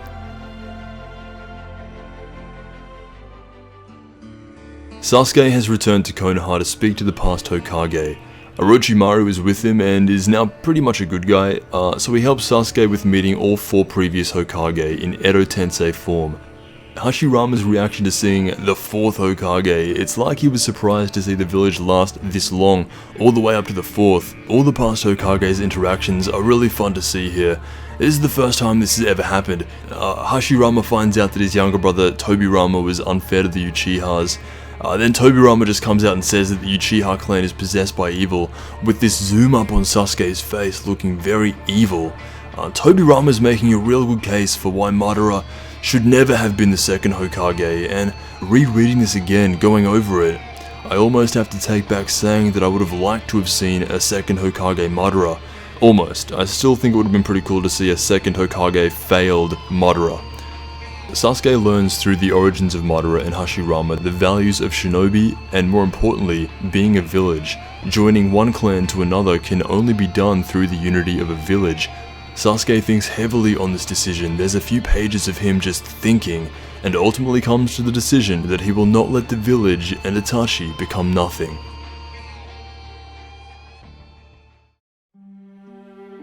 Obito feels nothing. He is fighting Kakashi in Kamui's dimension, and he has a hole in his heart. He doesn't even feel pain anymore. He is a fraction of the child he used to be. This is a man who has gone through the worst of everything life has to offer, and he's come out the other side exactly how you'd expect. Not angry, not mad, not suffering, just done. He just wants all of this to end. His dialogue with Kakashi is tragic. All four Hokage arrive on the battlefield, followed by Sasuke. Everyone sees Sasuke for the first time in a long time, and they're all on edge, but what Sasuke says made me laugh so hard the first time reading it. I genuinely thought it wasn't real. I thought this was like a parody manga that I was reading. Sasuke says pretty blatantly that he wants to become Hokage. Reading that for the first time, the way the panels were laid out, it just made me laugh. It was just so funny. It really felt like a parody or something. Even the other characters in the story aren't taking him seriously. The only one who does take him seriously, though, is Naruto. He steps up alongside Sakura, and Team 7 is officially reunited.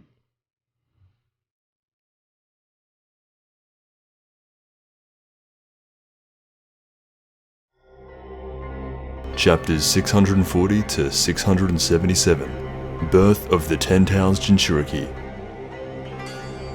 Obito has been fighting Kakashi in Kamui's dimension.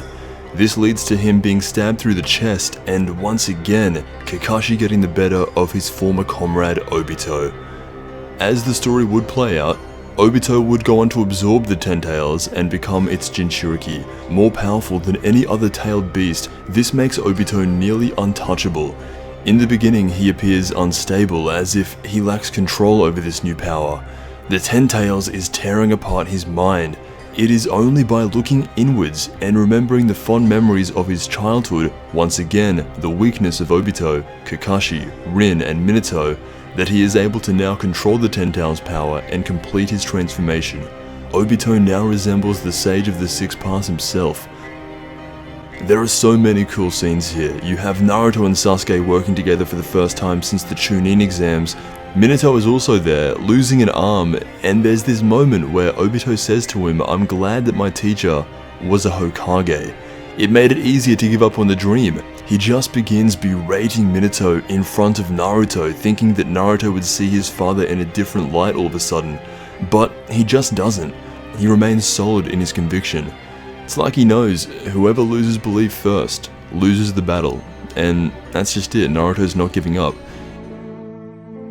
It turns out that this war is taking place at the exact moment of Naruto's birthday. It is in combination with his father that they protect all shinobi from getting wiped out by Obito's blast. For the second time since arriving on the battlefield, Naruto has protected everyone. He then fuses Sage Mode with Biju Mode to become even stronger. Naruto right now is the strongest he has ever been, and you've got to remember, Sasuke, this is the first time he's seeing this, and he's not completely good yet. This is all weighing in on his mind during the final act of the rivalry. It's cool to look back on how far we've come. Sasuke and Naruto from climbing trees, now standing side by side, being the most powerful versions of themselves. The story has come a long way.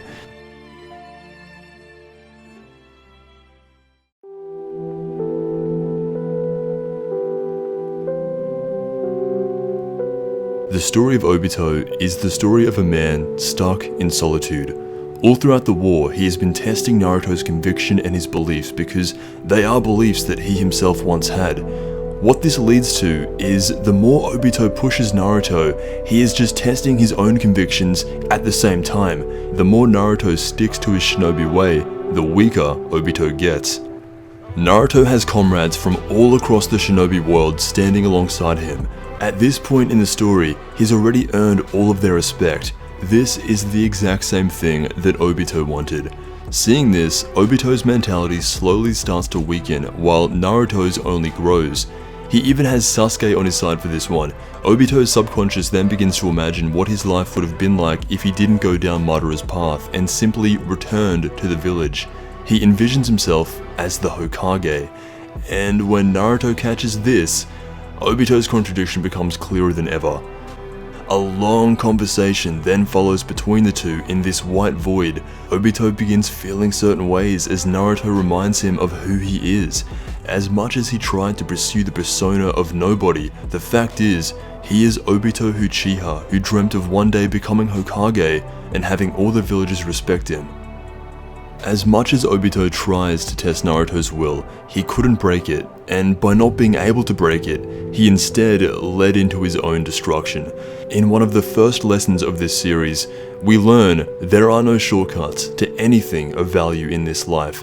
It all kind of ties back into the idea of the infinite Tsukuyomi.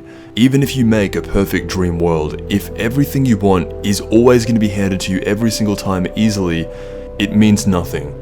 It is with Naruto's greatest speech of the series that he almost gets Obito. Obito tries really hard to stay on this path that Madara sets for him, but the next thing Naruto does reminds him too much of his younger self for him to be ignored.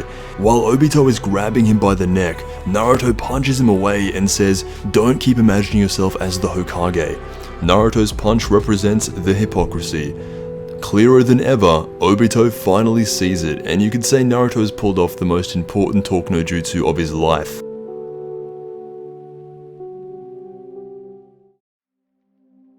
Kakashi is about to kill Obito, as he feels like a lot of this is his responsibility. However, his former sensei stops him and encourages him to speak. It's good to see that Naruto's dad is encouraging some talk no jutsu. All his life, Kakashi saw Obito as this beacon of light that was taken too quickly from the world. Obito was always meant to be good. It was with the idea of the former Obito in his mind that kept Kakashi moving forward in the same way that Obito would have. Without it, and potentially Might Guy, there's every chance Kakashi would have ended up just like Sasuke or another rogue ninja. In the end, Obito sees the light and is about to use the art of Rene Rebirth to revive all those killed in the war and end it once and for all. In a similar way to Nagato, in his final moments of life, he was going to do good for the world. However, Madara is still out there, and just as he's about to do it, the Black Zetsu, Madara's will incarnate, takes control of Obito's final actions and instead uses the technique to restore only Madara. No longer an Edo Tensei, Madara is back to the way he was in his youth. As the battle rages on against Madara, he is the most resourceful guy I've ever seen. He takes back his Rinnegan, fights all of the tail beasts by himself, puts both Naruto and Sasuke out of commission with ease, both being very close to death, and ultimately, he becomes the true Ten Tails Jinchuriki, becoming even more powerful than Obito. Naruto had Kurama extracted out of him, and Sasuke was stabbed. This is the closest either of them have both been to death. It is during this time that the most mind-blowing and incredible thing that could ever happen, happens. Might Guy appears against Six Paths Madara. Guy has been Kakashi's rival since they were both kids. Really the only one able to keep up with him in their group of Jonin, and he takes pride in that. Learning that Six Paths Madara can only be hit by taijutsu, this is the moment that Guy has been waiting for his entire life. This moment could not get any cooler. Maybe it could if it actually wins, but Guy opens up the 8 gates, the full 8. You saw with Kisame that Guy, more than anything, respects a shinobi who leads an honorable death. And there would be nothing more honorable than for a shinobi to take down Six Paths, Hashirama's cells, Madara. And he beats him down. This is the moment that defines Might Guy as a character. And you just have to feel for Rock Lee in this moment. Even though he says he's not sad at all, this was his biggest moment of part 2.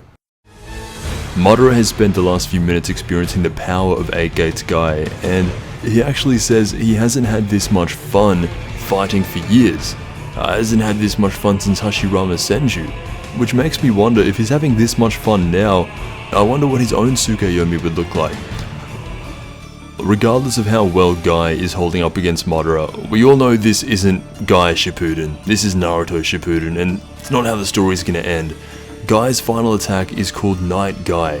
This is a kick that breaks Madara's bones and kills Guy.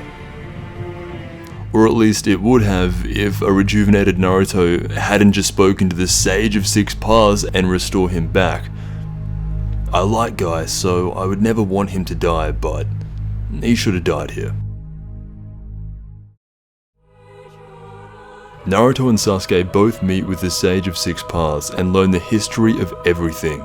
They themselves are reincarnations of the Six Paths sons. Hagoromo gets them to raise their dominant arm, and he shares with them a power to help them end this war. The two then appearing together, with Naruto donning the Six Paths Sage mode, and Sasuke awakening the One-Eyed Renegade.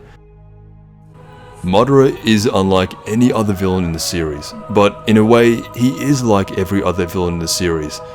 Naruto never once tries to talk him down though. He never has to.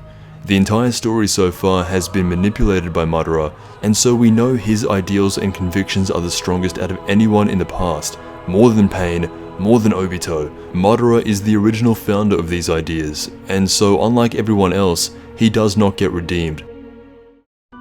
Team 7 is all that remains. Kakashi looks over at his squad and remembers back to when he asked them what they liked and what their future dreams were. Naruto's dream was to be respected by the village and become stronger than all Hokage and then one day become the Hokage. Well, he's definitely on his way. 2 out of 3 at age 16 isn't bad. Sakura said her dream was Sasuke, and despite Sasuke trying to kill her multiple times since then, she will not cut him off, feeling like it is her duty to save him from this darkness and be by his side no matter what. Sasuke's dream was to kill Itachi. Now that's been done, Sasuke's dreams are the only ones still in limbo.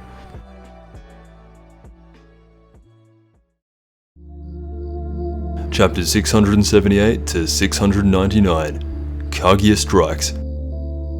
The Infinite Tsukuyomi has been launched. Madara's ideal world is about to begin. Everyone outside Sasuke Susanoo is trapped inside a dream, and everyone's dream is shown. Hinata is sitting with Naruto on a bench. Kiba is the Hokage, it's kind of funny. Shino finds a new species of bug every day. Choji found a girl that likes fat guys. Shikamaru found a girl that is just as laid back as he is. Ino has Sasuke and Sai fighting over her affection. Rock Lee has become stronger than Naruto and Neji. This is where the story gets a bit weird. It threw me off a little bit. I know they had to set up Boruto with this clan and that's a big part of Boruto, but Madara dies, betrayed by what he thought was his own will, turned out to be the will of Kaguya, the mother of all chakra. Stabbed through the chest and now slowly morphing into Kaguya herself, Madara just disappears. This would be annoying, but the story has dealt with Madara's ideology for about 400 chapters at this point. It would have been nice to see a more satisfying send-off for him, but getting stabbed in the back is fitting for his character.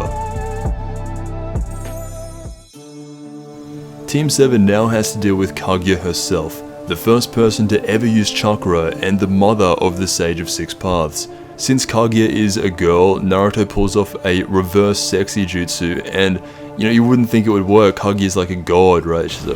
Surely that wouldn't work, but it actually works. It's actually the best part of the whole Kaguya introduction, appearance, everything. I don't find Kaguya that interesting as the final boss, so if that's how she was defeated, I would have been completely down for that. One thing I do like though is Obito. He's still around and he tries to redeem himself. This is a man who, in his purest form, is good, and I like how he dies. Everything about Obito's death is as close to as perfect as you can get. They say a shinobi is defined by how they die, and Obito is just a really good character for this series. He meets Rin in the afterlife. It's a short set of panels, but it just conveys everything it needs to. Before he finally passes on to the next world, he gives Kakashi one last gift, his other Sharingan. Kakashi now has Sharingan in both eyes and becomes double Mangekyo Sharingan Kakashi. Kakashi pulls out his own Susanoo, which is insane. Sakura gets in a punch on Kaguya, which is even more insane. In the end, Kaguya, the ancestor of all chakra, is defeated by pieces of her own. They work together to overcome the most powerful enemy of the series. The war is now over. Madara gets spit out and has some final words with Hashirama, which is nice, before he dies. But that's it. The Sage of Six Paths shows up to congratulate them all, and it really seems like everything is all over now. The Akatsuki, Madara, the war, it's all over. They've won. The whole time during this ending, while everyone is tearing up about how happy they are that it's all over and how relieved they are, everything's done, we can finally relax, and they're all ready to celebrate. Sasuke hasn't said a word. When he does speak, he informs everyone that he intends to execute the current 5 Kage. This leads to what the series has really been building up to, the final confrontation between rivals. This battle takes place once again at the Valley of the End. No better place to have it. Naruto on Hashirama and Sasuke on Madara.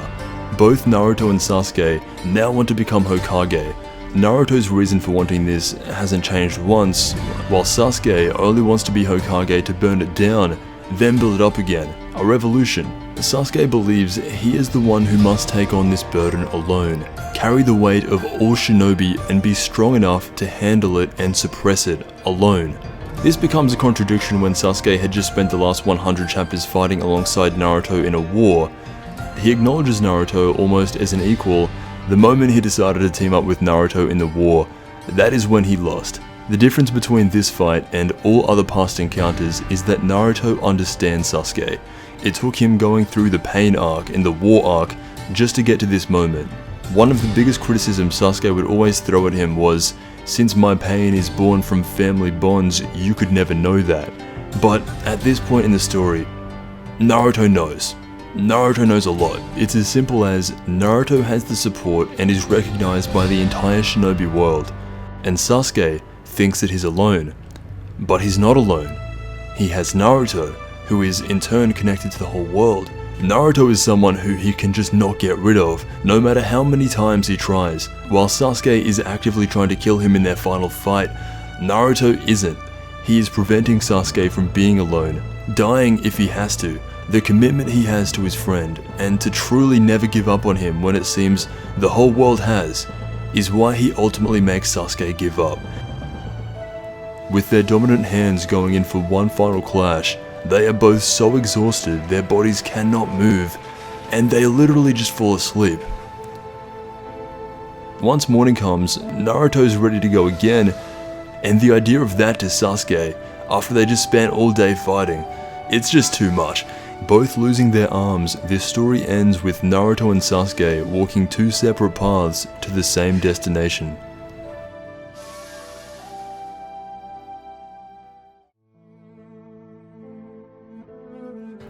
Some time passes, and when Sasuke returns to Konoha, he is sent straight to prison. And then you have Naruto, who becomes internationally recognized for what he did during the war, and is now the frontrunner, the golden child, to become the next Hokage. It's almost like that position is reserved especially for him. If there was like a betting company, and we had to make bets on who would be the 7th Hokage after Kakashi, if you bet on Naruto, you'd be making 0 returns. Once Kakashi becomes the 6th Hokage, Sasuke is able to get out of prison, and he decides to travel the land in seek of true redemption. Before he leaves, he runs into Naruto outside the village, who gives him his original Konoha headband. This headband symbolizes the true meaning of shinobi. And that's it. That's the story of Naruto.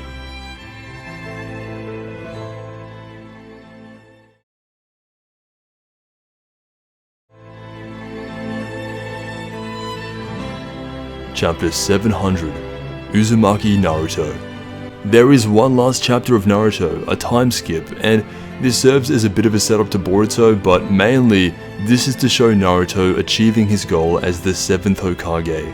The whole story in a way was based around this idea of him becoming Hokage, achieving his goal, and wow.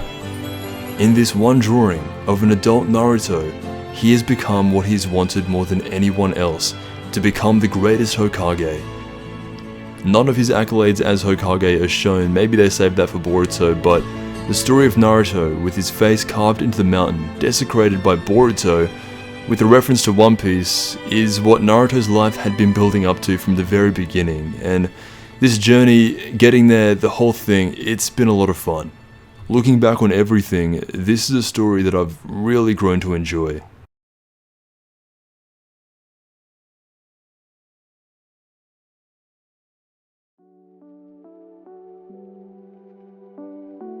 We have now gone through the entire story of Naruto. Every arc, every battle, well, Every battle that I thought was interesting, that wasn't a flashback. My history with this series was entirely apathetic. I did not care about Naruto's story or the world. There was zero respect given. Throughout this 3-hour video, I can finally say that that has been redeemed. I cannot think of another long-running story that has hit me this hard through the ups and downs, only adding to the charm. Naruto has been so fun. I never intended on making this video. I guess the story of Naruto inspires outside its own reality. A huge thank you to Kishimoto for writing this story, and a huge thank you to myself for reading it. There is a canonical sequel series to Naruto called Boruto. Yeah, I did stop at chapter 700. Obviously there is Boruto. I'm not going to be going into Boruto in this video. This is, to be honest, I actually haven't even seen Boruto. I have no idea what's in Boruto. Well, obviously I know it's Boruto, but I don't really know anything about Boruto. And I heard that it's kind of bad. I heard that it's bad. But I also heard that Naruto was... I heard that Naruto was bad as well, but I like Naruto, so maybe I'd like Boruto, I don't know. I think from what I've seen, the idea of Naruto having a son and continuing this story through generations is a really good idea, and I think I would like Boruto, but what Naruto has done more than anything is it's made me not be able to focus on ongoing series. That's something that comes out to read it, but it's 10 volumes in, it's a long way away for me, Boruto. Only just finishing Naruto, I gotta take a little bit of a break. So, but that's been 700 chapters of Naruto. If you like this video, be sure to hit the subscribe button. I will be here always.